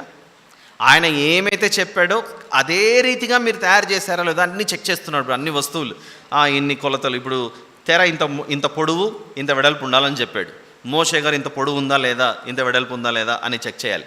తర్వాత దీపస్తంభం ఇంత ఎత్తులో ఉండాలి, ఇంత వెడల్పు ఉండాలి, ఇంత పొడుగు ఉండాలి, ఇవన్నీ ఏవైతే బల్లలు ఇవన్నీ ఉన్నాయో అన్నీ చెక్ చేయాలి. అలా మోషే గారు కూడా అన్ని విషయాలు పరిశీలిస్తున్నారు. ఏమైందో చూద్దాం. అక్కడ 42వ వచనం, యెహోవా మోషేకు ఆజ్ఞాపించినట్లు ఇశ్రాయేలీయులు ఆ పని అంతయు చేసిరి. మోషే ఆ పని అంతయు చూచినప్పుడు, కొంచెం చూడలేదు, అంతయు చూశాడట. అంతయు అనేట అర్థం ఏంటి? ఈ ప్రదీపములకు అవసరమైన ఈ తైలాలు ఇవన్నీ ఏమవుతున్నాయో అన్నీ కరెక్ట్ ఉన్నాయా లేదా చెక్ చేశాడు. యెహోవా ఆజ్ఞాపించినట్లు వారు దానిని చేసి ఉండరు. ఎంత ఒబీడియన్స్ అబ్బా, ఎంత విధేయత! నువ్వు చెప్పినట్లు మేము అన్నీ చేశాం ప్రభువా. అలా చేసి ఉన్నారు గనుక, పని సంపూర్తి చేశాడు కనుక, అలాగుననే చేసి ఉండరు కనుక, మీరు దేవుడు చెప్పినట్లుగా మీరు పని చేశారు కనుక ఇప్పుడు నేను మిమ్మల్ని దీవిస్తున్నానని అప్పుడు దీవించాడు. సగం పనిలో ఉంటే దీవించలేదు. కాబట్టి దేవుని దీవెనలు పొందుకోవాలంటే మనం ఏం చేయాలి? ఆయన చెప్పినట్లుగా ప్రతిదాన్ని పాటిస్తూ పూర్తి చేస్తే అప్పుడు మనకు దీవెనలు. మధ్యలో వచ్చామనుకోండి, నో దీవెన, నో బ్లెస్సింగ్. 43వ వచనం, మోషే ఆ పని అంతయు చూచినప్పుడు యెహోవా ఆజ్ఞాపించినట్లు వారు దానిని చేసి ఉండరి, అలాగుననే చేసి ఉండరి గనుక మోషే వారిని దీవించెను. మందిరం నిలబెట్టబడిందా? నిలబెట్టబడలేదా? నిలబెట్టబడిందా? వాళ్ళు వస్తువులు తీసుకొచ్చారు, అక్కడ పెట్టారు, మోషే గారు చెక్ చేశారు. వింటున్నారు అందరు? జాగ్రత్తగా వినాలి, కేర్ఫుల్గా వినాలి, డిస్టర్బ్ అవ్వకండి.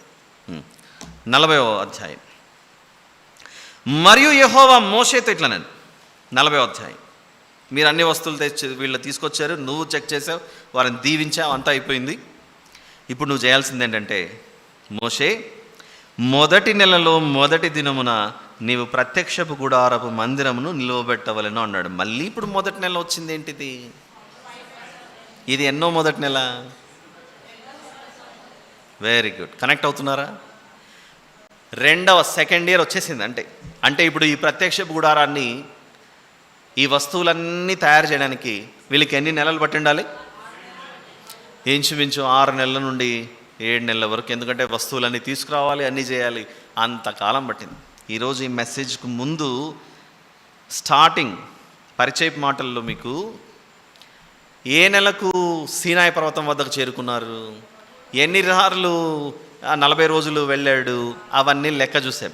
ఆ లెక్క చూడడంలో ఉద్దేశం ఏంటంటే 40వ అధ్యాయంలో ఉన్న మొదటి వచనం అర్థం అవ్వడానికి ఆ లెక్క చూసాం. మొదటి 2 వచనాలు, 40వ అధ్యాయం మొదటి 2 వచనాలు అర్థం అవ్వడానికి ఆ లెక్క చూపించుకుంటూ ఇక్కడికి వచ్చాను. ఆ లెక్క అర్థం కాకపోయింటే ఈ మొదటి నెల ఏంటో అర్థమయ్యేది కాదు. అంటే ఈ ప్రత్యక్ష గుడారాన్ని తయారు చేయడానికి సమయం, అంటే వస్తువులు తయారు చేయడానికి ఎంత సమయం పట్టి ఉండాలి? తయారు చేయటము, వాటిని చెక్ చేయటము, అన్నీ చెక్ చేసుకొని అయ్యేసరికి 6 నెలలు పట్టింది. 6 నుంచి 7 నెలలు. సరే, 6 నెలలు అనుకుందాం. దేవుడు ఏం చెప్తున్నాడంటే, ఇదిగో నాయన, మీరు ఐగుప్తులో నుండి వచ్చిన కాలం ఇప్పటికి 1 సంవత్సరం అయిపోయింది. January 1 మనకు న్యూ ఇయర్ ఎలానో మీకు ఆబీబు నెల అనేది మొదటి నెల కదా, ఆ మొదటి నెల మొదటి రోజు మందిరాన్ని నిలబెట్టండి అని చెప్పాడు. అది 2వ వచనం. మొదటి నెలలో మొదటి దినమున నీవు ప్రత్యక్షపు గుడారపు మందిరమును నిలువబెట్టవలను. వీళ్ళ న్యూ ఇయర్ డే 1 ఎంత గొప్పగా జరుగుతుంది చూడండి. అక్కడ మందిరం నిలబెట్టబడుతుందంటే ఆ ఇశ్రాయేలుల అన్ని లక్షల ప్రజలు అందరూ ఎలా నిలబెట్టబడుతుందో ఏమో చూద్దామని ఆ అద్భుతమైన నిర్మాణం గురించి వేచి చూస్తూ ఉండడానికి పరుగులు తీసి వచ్చిండొచ్చు ఆ రోజు. అయితే 3వ వచనానికి వెళ్ళే ముందు మీకు ఒక ప్రశ్న. మోషే గారు దేవుని కలవాలంటే ప్రతిసారి ఎక్కడికి వెళ్తున్నాడు? సీనాయి కొండ దగ్గర క్రిందుండి మాట్లాడుతున్నాడా, పైనుండి మాట్లాడుతున్నాడు? సరే, మీ గురించి ప్రార్థన చేస్తాను, నేను మళ్ళీ దేవుని దగ్గరికి వెళ్ళి మాట్లాడొస్తానని మళ్ళీ కొండ ఎక్కుతున్నాడు.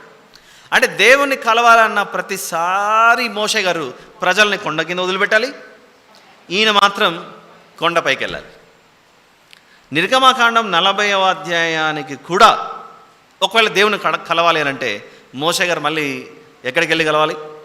కొండ మీదకి వెళ్ళాలి. కొండ మీదకి వెళ్ళాడని చెప్పట్లేదు. దేవుడైతే ఇంకా కలవాలంటే కొండ మీదకే రమ్మనే పరిస్థితిలోనే ఉంది మోషే గారిది. చూద్దాం 3వ వచనం 2 నుండి చూద్దాం. 2వ వచనం నుండి, మొదటి నెలలో మొదటి దినమున నీవు ప్రత్యక్షపు గుడారపు మందిరమును నిలువబెట్టవలను. అచ్చట నీవు సాక్ష్యపు మందసమును నిలిపి ఆ మందసమును అడ్డతెరతో కప్పవలను. ఒకసారి వీడియో ప్లే చేసుకుంటూ వద్దామా? అంటే ఆల్రెడీ చూసినదే, మందిరం ఎలా నిలబెట్టబడుతోంది, ఏం కథ అనేదంతా చూద్దాం. అచ్చట నీవు టాబర్నకల్ కన్స్ట్రక్షన్ గురించి, సాక్ష్యపు మందసమును నిలిపి ఆ మందసమును అడ్డతెరతో కప్పవలను. నీవు బల్లను లోపలికి తెచ్చి దాని మీద క్రమముగా ఉంచవలసిన వాటిని ఉంచి, బల్లను తెచ్చి దాని మీద ఏముంచాలి? సన్నిధి రొట్టెలు, బ్రెడ్ ఉంచాలి, రొట్టెలు. దీపవృక్షమును లోపలికి తెచ్చి దాని ప్రదీపములను వెలిగింపవలను. సాక్ష్యపు మందసమును ఎదుట ధూమము వేయు బంగారు వేదికను ఉంచి మందిర ద్వారమునకు తెరను తగిలింపవలను. ధూపవేదిక గురించి కూడా మాట్లాడుతున్నాడు. ప్రత్యక్షపు గుడారపు మందిర ద్వారమును ఎదుట దహన బలిపీఠమును ఉంచవలను. కనెక్ట్ అవుతున్నారు కదా మీరు? దహన బలిపీఠం ఎక్కడ ఉంచాలన్నది. ప్రత్యక్షపు గుడారమునకును బలిపీఠమునకును మధ్యను గంగాళమును ఉంచి దానిలో నీళ్లు నింపవలను. తెరల చుట్టూ ఆవరణమును నిలువబెట్టి ఆవరణ ద్వారం యొక్క తెరను తగిలింపవలను. ఆవరణ ద్వారం ఎంట్రన్స్లో కర్టన్ వేయండి అని చెప్తున్నాడు. మరియు నీవు అభిషేక తైలంను తీసుకొని అన్నిటిని నిలబెట్టిన తర్వాత తైలం తీసుకొని అన్ని వాటి మీద చల్లి దాన్ని ప్రతిష్ఠించు. 9వ వచనం, మరియు నీవు అభిషేక తైలమును తీసుకొని మందిరమునకును దానిలోని సమస్తమునకును అభిషేకము చేసి దానిని దాని ఉపకరణములన్నింటినీ ప్రతిష్ఠింపవలను. అప్పుడు అది పరిశుద్ధమగును. దేవుడు ఏం చెప్తున్నాడంటే, ఈ వస్తువులన్నీ అందరూ మోసుకొని వచ్చారు కదా, యూదా గోత్రం నుండి బెసలేలు చేశాడు, దాను గోత్రం నుండి అహోలియాబు చేశాడు. వీళ్ళిద్దరికీ సహకారులుగా వివేక హృదయులందరూ వచ్చి పనిచేశారు. అన్ని గోత్రాల నుండి వచ్చి పనిచేసిండొచ్చు. అందరూ మోసుకొని వచ్చి ఇక్కడ పెట్టారు. అయితే ఎలాంటి చేతులు వాటిని పట్టుకున్నాయో మనకు తెలియదు, దేవునికి తెలుసు. అందుకు దేవుడు ఏం చేస్తాడంటే, వీటన్నిటిని నిలబెట్టిన తర్వాత మోషే, నువ్వు అభిషేక తైలం తీసుకొని వాటన్నిటినీ ప్రతిష్ఠించు, అభిషేకించు. అలా అవి పరిశుద్ధపరచబడిన తర్వాత ఇక ఏ గోత్రం వాళ్ళు కూడా దాన్ని ముట్టకూడదు. They are holy now. అవి చాలా పరిశుద్ధమైనవి. ముడితే లేవి గోత్రంలో ఉన్న ప్రస్తుతానికి ప్రధాన యాజకుడు అహరోను, తర్వాత ఈ యాజకులు, వీళ్ళు మాత్రమే ముట్టడానికి, అందులో పరిచర్య చేయడానికి అర్హులు. ఎవరంటే వాళ్ళు ముడితే మాత్రం ప్రాణాల మీదకి వస్తుందని చెప్తున్నాడు. అక్కడ తయారు చేసేటప్పుడు మాత్రం అందరూ జ్ఞానం అందరిలో పెట్టాడు, తయారు చేశారు. తెచ్చుకున్న తర్వాత యాజకులు మాత్రమే వాటిని ముట్టాలి. యాజకులు ముట్టాలంటే ఇప్పుడు ఏం చేయాలి? తైలం వేసి ప్రతిష్ఠించు అని చెప్తున్నాడు అక్కడ. అది జరుగుతుంది. 9వ వచనం. 9వ వచనం చూస్తారా? విన్నారుగా వివరణ. మరియు నీవు అభిషేక తైలమును తీసుకుని మందిరమునకును దానిలోని సమస్తమునకును అభిషేకము చేసి దానిని దాని ఉపకరణములన్నిటినీ ప్రతిష్ఠింపవలను, అప్పుడు అది పరిశుద్ధమగును. మనం కూడా కొత్తగా ఒక మందిరం నిలబెట్టామనుకోండి, అందరిని ఆహ్వానిస్తాం. ఈరోజు మా ఊరిలో కొత్తగా మందిరం నిర్మించబడింది, ఆలయమును ప్రతిష్ఠిస్తున్నాం అంటారు. ప్రతిష్ఠించడం అంటే ఏంటి? ఇది దేవునిది, ఇక్కడ ఏ అపవిత్రమైన కార్యం జరగకూడదు, పరిశుద్ధంగా దేవుని ఆరాధన కార్యక్రమాలు జరగాలని ఆలయ ప్రతిష్ఠ అంటారు, చూసారా? అలాంటిది జరిగింది ఇక్కడ. 10వ వచనం, దహన బలిపీఠమునకు అభిషేకము చేసి ఆ పీఠమును ప్రతిష్ఠింపవలను. బయటున్న దహన బలిపీఠం కూడా చేయాలి ప్రతిష్ఠ, అప్పుడు ఆ పీఠము అతి పరిశుద్ధమగును. ఆ గంగాళమునకు దాని పీఠకు అభిషేకం చేసి దాన్ని ప్రతిష్ఠింపవలను. ఆ వస్తువులన్నిటినీ ప్రతిష్ఠించిన తర్వాత నీ సోదరుడు అహరోను గారిని, అతని కుమారులను దేవుడు రమ్మని చెప్తున్నాడు అక్కడ. 12వ వచనం, మరియు నీవు అహరోనును అతని కుమారులను ప్రత్యక్షపు గుడారం యొక్క ద్వారమునకు తోడుకొని వచ్చి వారిని నీళ్లతో స్నానం చేయించి, అని చెప్తున్నా చూడండి అక్కడ. ఇంతవరకు ఆలయాన్ని ప్రతిష్ఠించడం అయ్యింది, ఇప్పుడు నెక్స్ట్ అందులో పని చేయాలంటే మీ యాజకులు మీ అన్నను వారి కుమారులను తీసుకొని వచ్చి, ఆయన కుమారులను తీసుకొచ్చి అక్కడ స్నానం చేయించు. అహరోను నాకు యాజకుడగునట్లు అతనికి ప్రతిష్ఠిత వస్త్రములు ధరింపజేసి అతనికి అభిషేకము చేసి అతని ప్రతిష్ఠింపవలను. మరియు నీవు అతని కుమారులను తోడుకొని వచ్చి వారికి చొక్కాయిలను తొడిగించి, వారు నాకు యాజకులగుటకై నీవు వారి తండ్రికి అభిషేకం చేసినట్లు వారికి నీ అభిషేకం చేయము. వారిని కూడా ప్రతిష్ఠించు, అభిషేకించు. అభిషేకం చేసినట్లు వారికి నీ అభిషేకం చేయము. వారి అభిషేకము తరతరములకు వారికి నిత్యమైన యాజకత్వ సూచనగా ఉండునను. అహరోను సంతానమే మందిరంలో పనిచేయాలనే రూల్ పెట్టినందుకు లూకాసు వార్త 1వ అధ్యాయంలో బాప్తిస్మిచ్చి యోహాను గారి నాన్న జకర్యా గారు, తల్లి ఎలిజబెత్ గారు, ఆ జకర్యా గారు అహరోను గారి సంతానంలో నుండి వచ్చినటువంటి వ్యక్తి అక్కడ పనిచేస్తున్నాడు. అలా గుర్తుపెట్టుకోవాలి మనం. ఇలా అన్నీ అయిపోయిన తర్వాత 17వ వచనంలో, ప్రభువా నువ్వు చెప్పినవన్నీ చేశాము, 2వ సంవత్సరం మొదటి నెలలో మొదటి దినమున మందిరము నిలవబెట్టబడెను. న్యూ ఇయర్ రోజు న్యూ కాంగ్రిగేషన్ కొరకు దేవుడు ఏర్పాటు చేసినట్టు. న్యూ కాంగ్రిగేషన్ అంటే ప్రజలందరూ వచ్చి కూడుకోవడానికి ఒక మందిరం ఏర్పాటు. ఐగుప్తులో నుండి బయలుదేరిన సంవత్సరానికి వారికి ఒక మందిరం ఇచ్చాడు దేవుడు. అలా నిలవబెట్టబడింది. 18వ వచనం, యెహోవా మోషేకు ఆజ్ఞాపించినట్లు ఈ మోషే మందిరమును నిలవబెట్టి దాని దిమ్మలను వేసి దాని పలకలను నిలవబెట్టి మందిరం అయింది. ఇప్పుడు నెక్స్ట్ ఏం చేస్తున్నాడు? ఆవరణం, కాంపౌండ్ కంప్లీట్ చేస్తున్నాడు ఇక్కడ. యెహోవా మోషేకు ఆజ్ఞాపించినట్లు మోషే మందిరం నిలవబెట్టి దాని దిమ్మలను దాని పలకలను నిలవబెట్టి దాని పెండెబద్దలను చొరిపి దాని స్తంభాలను నిలవబెట్టి, ఎలా చేశాడు? కాంపౌండ్ కాదు, గుడారం నిలబెట్టిన విషయం గురించి మాట్లాడుతున్నాడు. 18 నుండి గుడారం ఎలా నిలవబెట్టబడింది అని చెప్తున్నాడు అక్కడ.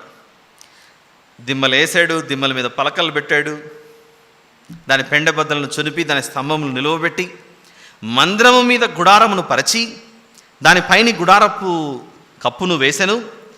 మరియు యెహోవా మోషేకు ఆజ్ఞాపించినట్లు. ఆల్రైట్, ఒక చిన్న పాజ్ తీసుకొని ఏం వింటున్నామో మరొకసారి రిపీట్ చేస్తాను. ఇది జరుగుతున్నది ఏంటంటే 17వ వచనంలో 2వ సంవత్సరం మొదటి నెలలో మొదటి దినంన మందిరం నిలవబెట్టబడింది. విచ్ మీన్స్ ఈ పలకలు, ఆ గుడారము అన్నీ వేయడానికి నిలబెట్టాడని చెప్తున్నాడు. అయితే నిలబెట్టిన తర్వాత లోపలికి వస్తువులన్నీ ఎలా తీసుకొచ్చాడు, ఏవేవి కప్పాడు అనే విషయాలు 18వ వచనం నుంచి చెబుతున్నాడు. యెహోవా మోషేకు ఆజ్ఞాపించినట్లు మోషే మందిరమును నిలవబెట్టి దాని దిమ్మలను వేసి దాని పలకలను నిలవబెట్టి దాని పెండెబద్దలను చనిపి దాని స్తంభములను నిలవబెట్టి మందిరము మీద గుడారమును పరిచి దానిపైని గుడారపు కప్పును వేశాను. కప్పు అయిపోయింది. ఇప్పుడు కప్పు అయిపోయిన తర్వాత 20వ వచనంలో, మరియు యెహోవా మోషేకు ఆజ్ఞాపించినట్లు అతడు శాసనములను తీసుకొని, ఏ శాసనములు? కొండ మీద దేవుడు ఇచ్చాడు కదా రాతి పలకలు, ఆ శాసనములను తీసుకుని మందసములో ఉంచి మందసమునకు మోతకర్రలను దూర్చి దాని మీద కరుణాపీఠమును ఉంచాను. అలా కరుణాపీఠం తయారైంది.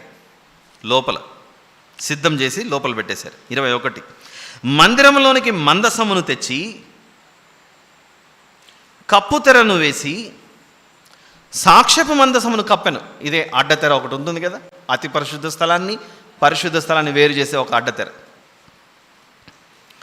తర్వాత 22వ వచనం, లైట్ ఆఫ్ చేయండి.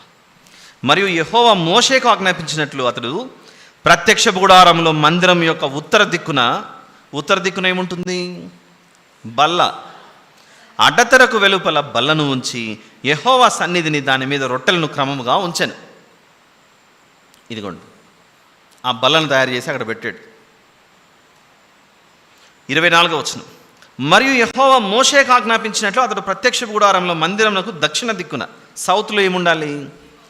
బల్ల ఎదుట దీపవృక్షమును ఉంచి, దీపవృక్షాన్ని ఉంచాడు. బల్ల ఎదుటగా దీపవృక్షం. యెహోవా సన్నిధిని ప్రదీపములను వెలిగించాను. అలా ఇవి వెలిగించాడు, క్యాండిల్స్. నెక్స్ట్ 26వ వచనం, మరియు యెహోవా మోషేకు ఆజ్ఞాపించినట్లు అతడు ప్రత్యక్ష గుడారంలో అడ్డతెర ఎదుట బంగారు ధూపవేదికను ఉంచాడు. ధూపవేదిక కూడా చూసాం మనం, వీలైతే చూపించాను నాన్న. దాని మీద పరిమళ ద్రవ్యములను ధూపము వేశాను. మరియు యెహోవా మోషేకు ఆజ్ఞాపించినట్లు అతడు మందిర ద్వారమునకు తెరను వేశాను. మందిర ద్వారమునకు తెర, ఎంట్రన్స్లో తెర, ఎంట్రన్స్ తెర. అతడు ప్రత్యక్షపు గుడారపు మందిరం ద్వారం వద్ద దహన బలిపీఠంను ఉంచి, ఎంట్రన్స్లో దహన బలి.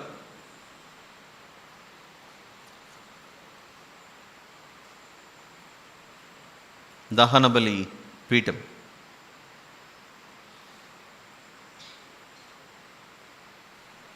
దహన బలి పీఠం మీరు కనెక్ట్ అయ్యారు కదా, చూశారు కదా, బయట ఉంటుంది. వాళ్ళు రెడీ చేసే లోపు మనం చదువుకుందాం ఇక్కడ. దాని మీద దహన బలి నర్పించి నైవేద్యమును సమర్పించాను. మరియు యెహోవా మోషేకు ఆజ్ఞాపించినట్లు అతడు ప్రత్యక్షపు గుడారమునకును బలిపీఠమునకును మధ్య, బలిపీఠమునకు ప్రత్యక్షపు గుడారమునకు మధ్యలో ఏముంటుంది? గంగాళం ఉంటుంది. ఏనన్నా దొరకలేదా మీకు? దహన బలిపీఠము, గంగాళం. అది పెట్టండి, బ్రాంజ్ లేవర్ పెట్టండి, లేకపోతే అది పెట్టండి.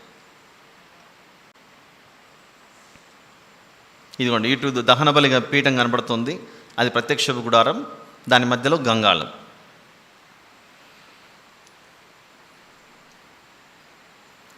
ఆ 30వ వచనం, మరియు యెహోవా మోషేకు ఆజ్ఞాపించినట్లు అతడు ప్రత్యక్షపు గుడారమునకును బలిపీఠమునకును మధ్య గంగాళమును ఉంచి ప్రక్షాళన కొరకు దానిలో నీళ్లు పోసాను. అదిగో నీళ్ళు కూడా వచ్చాయి గంగాళంలో. ప్లే చేయండి మా. నీళ్ళు కనబడుతున్నాయా? అదిగో నీళ్ళు వచ్చాయి. Good, stop. ఇలా నీళ్లు వేసిన తర్వాత 31వ వచనంలో, దాని యొద్ద మోషేయు అహరోనును అతని కుమారులను తమ చేతులను కాళ్ళను కడుగుకొనేరు. చేతులు కాళ్ళు కడుక్కోమన్నారు, కడిగారు. వారు ప్రత్యక్షపు గుడారంలోనికి వెళ్ళినప్పుడును బలిపీఠమునకు సమీపించినప్పుడును కడుగుకొనిరి. మరియు అతడు మందిరమునకును బలిపీఠమునకును చుట్టూ ఆవరణమును ఏర్పరిచి, చుట్టూ కాంపౌండ్, అది కూడా ఆవరణం. మీకు దొరుకుతుందా ఆవరణం ఏమన్నా? చుట్టూ ఆవరణం, ఆవరణమును ఏర్పరిచి ఆవరణ ద్వారపు తెరను వేసెను.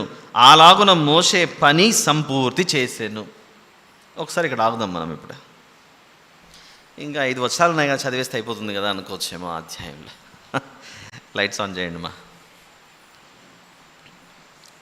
ముగించుకుందాంలేండి. అయిపోయింది, మందిరం అంతా అయిపోయిందిగా, ప్రతిష్ఠించడం అయిపోయింది.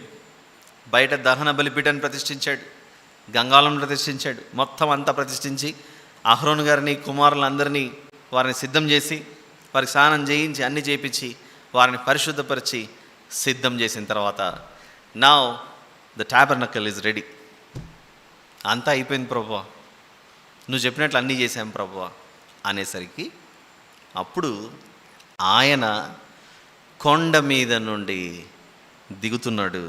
దిగి మేఘం రూపంలో 34వ వచనంలో అంతా పరిశుద్ధంగా మారిన తర్వాతనే అప్పుడు ఆయన ప్రవేశిస్తున్నాడు. 34వ వచనం చూద్దాం. అప్పుడు మేఘము ప్రత్యక్షపు గుడారమును కమ్మగా యెహోవా తేజస్సు మందిరమును నింపెను. అంతవరకు నిండలేదు. దేవుని కలవడానికి ఇప్పుడు మోషే గారు ప్రతిసారి ఇంతకు ముందు వరకు ఎక్కడికి వెళ్ళేవాడు? కొండ మీదికి వెళ్ళేవాడు. ఇప్పుడు దేవుడే ఏమయ్యాడు? కొండ మీద నుండి దిగి ఈ గుడారంలోకి వచ్చాడు. అంత పెద్ద ఎత్తైన కొండ మీద నుండి చిన్ని గుడారంలోకి వచ్చాడు.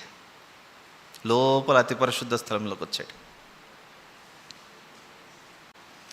వచ్చిన తర్వాత చూద్దాం 34. అప్పుడు మేఘము ప్రత్యక్షపు గుడారమును కమ్మగా యెహోవా తేజస్సు మందిరమును నింపెను. ఆ మేఘము మందిరము మీద నిలుచుట చేత మందిరము యెహోవా తేజస్సుతో నిండెను.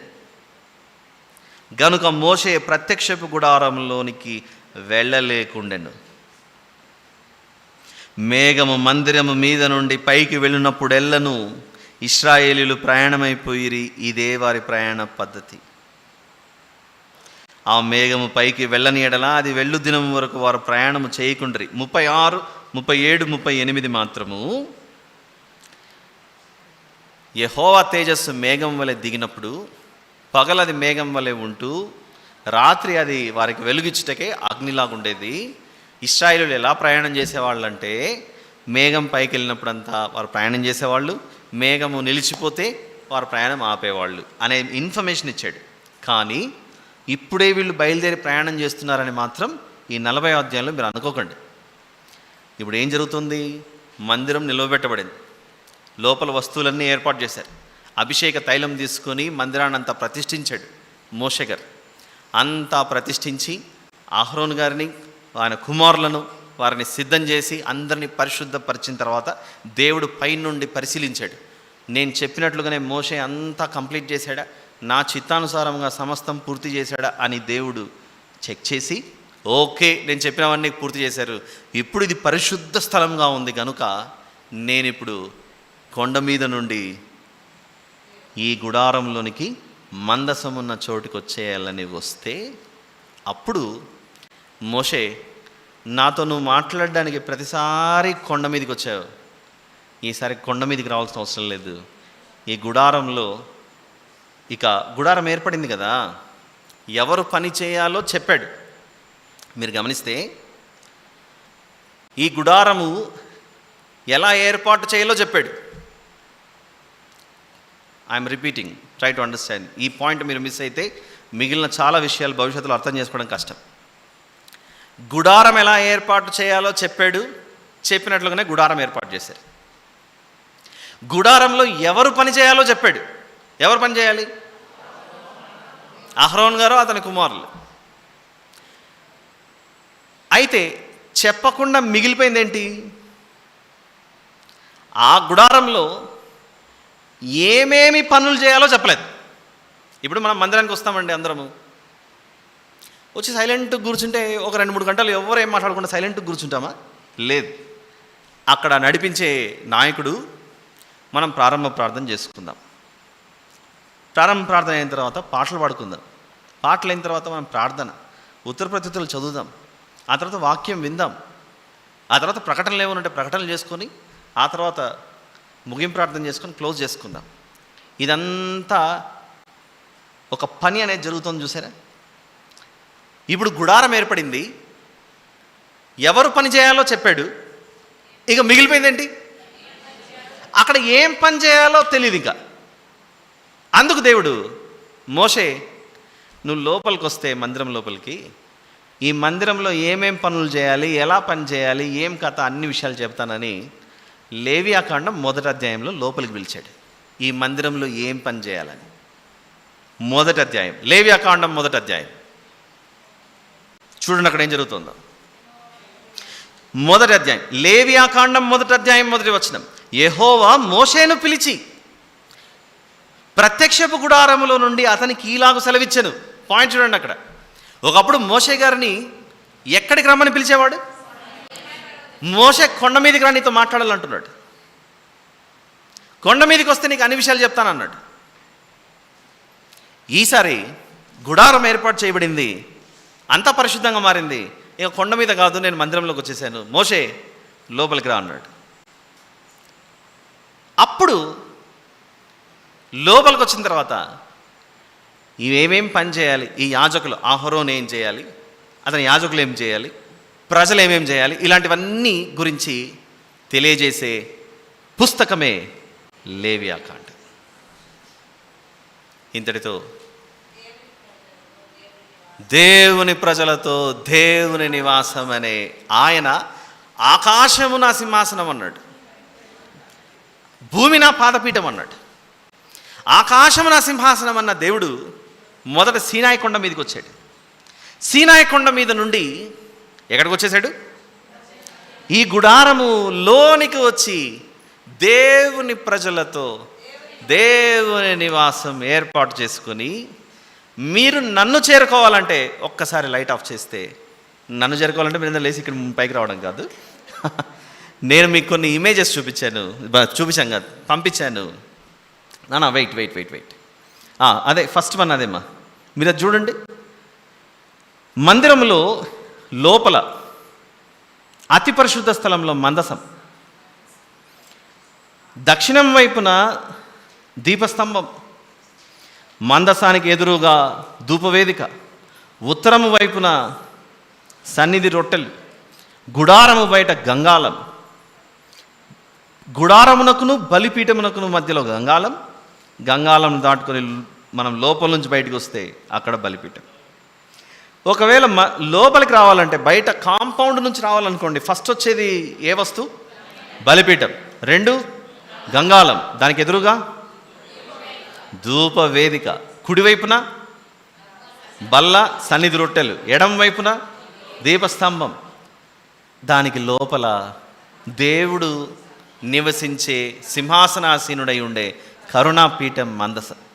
దీన్ని దృష్టిలో పెట్టుకుని దీని తర్వాత వచ్చే మరొక ఇమేజ్ చూద్దాం. నాట్ దిస్ వన్, ఇది చూడండి. ఇది ఏ ఆకారంలో ఏర్పాటు చేయబడినట్లు మీకు కనబడుతుంది? సిలువ ఆకారంలో బయట బలిపీఠం, యేసు ప్రభువుకు మన కొరకు బలై ఆయన రక్తం చేత మనల్ని కడిగి గంగాళం, ఆయన రక్తము చేత, వాక్యము మరియు ఆయన రక్తము చేత మనకు ఉదక స్నానం చేయించి లోపలికి ప్రవేశించినప్పుడు ఎదురుగా కనబడుతున్నదే మన కొరకు పరిమళ వాసనగా ఎఫెసీ పత్రిక 5వ అధ్యాయం మొదటి 2 వచనాలలో తనను తాను సమర్పించుకొని కుడివైపున ఒక చేతిలో ఆయన మనకు జీవాహారమై ఉన్నాడు. ఆయనే మనకు జీవాహారమై ఉన్నాడు. అది బల్ల మీద ఉన్న రొట్టెలు. ఆయన మనకు జీవాహారమే కాదు, ఎండిన చచ్చిన అపరాధముల చేత చచ్చిన స్థితిలో ఉన్న వారికి ఆయనే వెలుగై మనలో వెలుగును నింపుచున్న దానికి సూచనే ఆ దీపస్తంభం. వీటన్నిటి చేత మనల్ని పవిత్రపరిచి యేసు ప్రభు లోపల ఆ కరుణామయుని వద్దకు మనల్ని తీసుకెళ్ళాడు. అలా యేసు ప్రభు ఆయన సిలువ యొక్క ఆకారంలో ఏర్పాటు చేయబడిన క్రమమే ఈ ప్రత్యక్షపు గుడారములో కనబడుచున్న వస్తువుల అమరిక. ఆల్ రైట్, మరొకటి చూద్దాం. చూసారా పెద్దగా చేయండి నాన్న, ఇది our journey from the tabernacle to the cross. కాళ్ళు బలిపీఠం, భూమి అనే బలిపీఠం మీద చంపారు.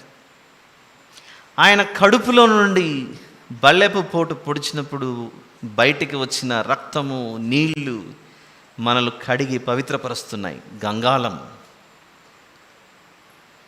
ఒక చేతితో ఆ రోజు 5 రొట్టెలు 2 చేపలు పంచిన దేవుడే, ఇదిగో నా శరీరం, దీనిని తినుడి అని ఒక రొట్టెను పట్టుకొని కృతజ్ఞతాస్తులు చెల్లించి ఇది విరిచి, ఇది నా శరీరం అని చెప్పాడు.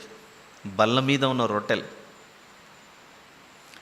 అపరాధముల చేతను చచ్చిన స్థితిలో, పాపం చేతను చచ్చిన స్థితిలో ఉంటే మనలో నూతన జీవాన్ని నింపి నవీనపరిచి క్రొత్తదిగా వెలుగులోనికి నడిపించాడు. ఆయన కార్చిన రక్తం చేత ఏం జరిగిందంటే మనకును దేవునికిని అడ్డముగా ఉన్న ఈ అడ్డతెరను మత్తయి సువార్త 27వ అధ్యాయంలో, మత్తయి సువార్త 27వ అధ్యాయంలో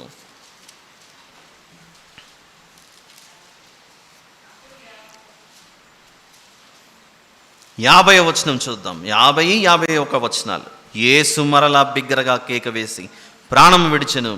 అప్పుడు దేవాలయపు తెర పైనుండి క్రింది వరకు 2గా చినిగెను.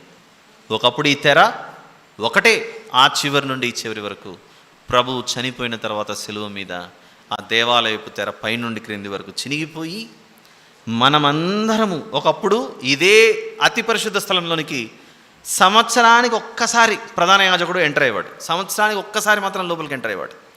శిలువ మరణం ద్వారా ఆ లోపల ఉన్న కరుణామయుని సింహాసనం ఏదైతే ఉందో ఆ అడ్డతెరను తొలగించేశాడు. మీరు గమనిస్తే లాస్ట్ అండ్ ఫైనల్ ఒక పాయింట్ చెప్పి ముగిస్తాను. ఆదికాండం 3వ అధ్యాయం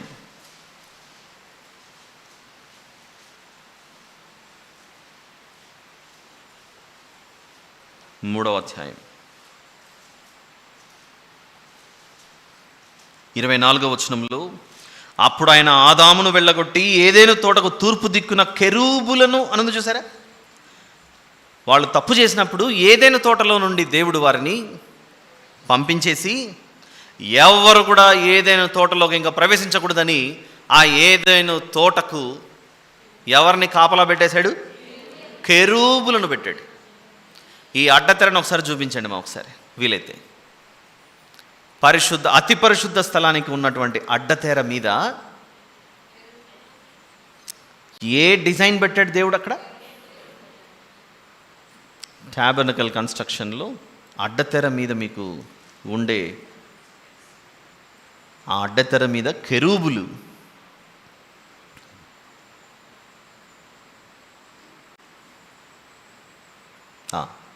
ఇదే కదా, చూసారా? ఒకప్పుడు ఏదైనా తోటలోకి నేను మిమ్మల్ని వెళ్ళగొట్టేశాను. ఏదైనా తోటలోని కాదు, ఏదైనా తోటలో నుండి వెళ్ళగొట్టాను. మళ్ళీ లోపలికి రాకుండా నేను ఏం చేశానంటే కెరూబులను అడ్డంగా పెట్టా. Nobody is allowed to enter. నా సన్నిధిలోనికి ఇంకెప్పుడు రాకూడదు మీరు ఈ పాపపు జీవితంతో అని ఏదైనా తోటలో నుండి వారిని వెళ్ళగొట్టినప్పుడు 24వ వచనంలో ఆదికాండం 3:24లో ఆదామును వెళ్ళగొట్టి ఏదైనా తోటకు తూర్పు దిక్కున కెరూబులను జీవవృక్షమునకు పోవు ద్వారమును కాచుటకు ఇటు అటు తిరుగుచున్న ఖడ్గజాలను నిలవబెట్టాను. అలా కెరూబులను పెట్టేశాడు. ఇదంతా ఒకటే తెర. యేసు ప్రభు శిలువ మీద మరణించినప్పుడు మత్తయి సువార్త 27వ అధ్యాయంలో ఈ అడ్డతెర పైనుండి క్రింది వరకు చినిగిపోయి ఇదిగో ఇలా 2 తెరలుగా మారింది. అందరూ ఆహ్వానితులే. ఒకప్పుడు రానివ్వలేదు లోపలికి. యేసు ప్రభు కార్చిన రక్తం ద్వారా ఈరోజు మనందరికీ ఎందులోనికి ప్రవేశం లభించింది? పరలోకం అనే అతి పరిశుద్ధ స్థలంలోనికి. ఏర్పాటు చేసిన కెరూబులను, ఏదైనా తోటలో ఏర్పాటు చేసిన కెరూబులను తొలగించి పరలోకానికే. ఏదైనా తోట గొప్పదా, పరలోకం గొప్పదా అని అంటే పరలోకంలోనికే మనకు ఆహ్వానం చెప్పేశాడు. అలా దేవుని ప్రజలతో దేవుని నివాసం అన్నట్లుగా మన మధ్యలో దిగి వచ్చాడు. మిగిలిన విషయాలను రానున్న 2-3 రోజుల్లో విందాం. ఇంతటితో సమాప్తం. Thank you very much. దేవునికి మహిమ. All the glory to God. చిన్న ప్రార్థన చేసుకుందాం. ప్రేమగల తండ్రి, కృపగలిగిన మా దేవ, పరిశుద్ధుడైన మా తండ్రి, మీకే స్తోత్రములు నాయన. ఇంతవరకు మీరు వినిపించిన ఈ వాక్యాలు సుదీర్ఘకాలంగా నా తండ్రి మేము చాలా విన్నాము అని మేము అనుకుంటున్నాం. కానీ మోషే గారు మీతో గడిపిన సమయంతో పోలిస్తే మేము చాలా తక్కువ తండ్రి. మాతో నివాసం చేయుటకు, మాతో కలిసి నివసించుటకు మీరు ఎంత తాపత్రయపడ్డారు. అయితే మీరు మాలో ఉండాలి అని అంటే ముందు మేము పరిశుద్ధులుగా ఉంటేనే వస్తారన్న సందేశం అందులో దాచి ఉంచారు తండ్రి. నా ప్రభువా, మీకే మహిమ ఘనత ప్రభావములు చెల్లిస్తూ మీ బిడ్డల హృదయాలలో నుండి ఈ విషయాలు తొలగిపోకుండా భద్రంగా కాపాడమని మరొకసారి మీ పాదములు పట్టుకొని గోజాడుతూ వేడుకొనొచ్చు. ఈ కృతజ్ఞత స్తుతి ప్రార్థన మా ప్రభువును ప్రియరక్షకుడైన యేసుక్రీస్తు ప్రభుల వారి పేరిట మీకే సమర్పించి ప్రార్థించి వేడుకొంచున్నాను తండ్రి. ఆమేన్.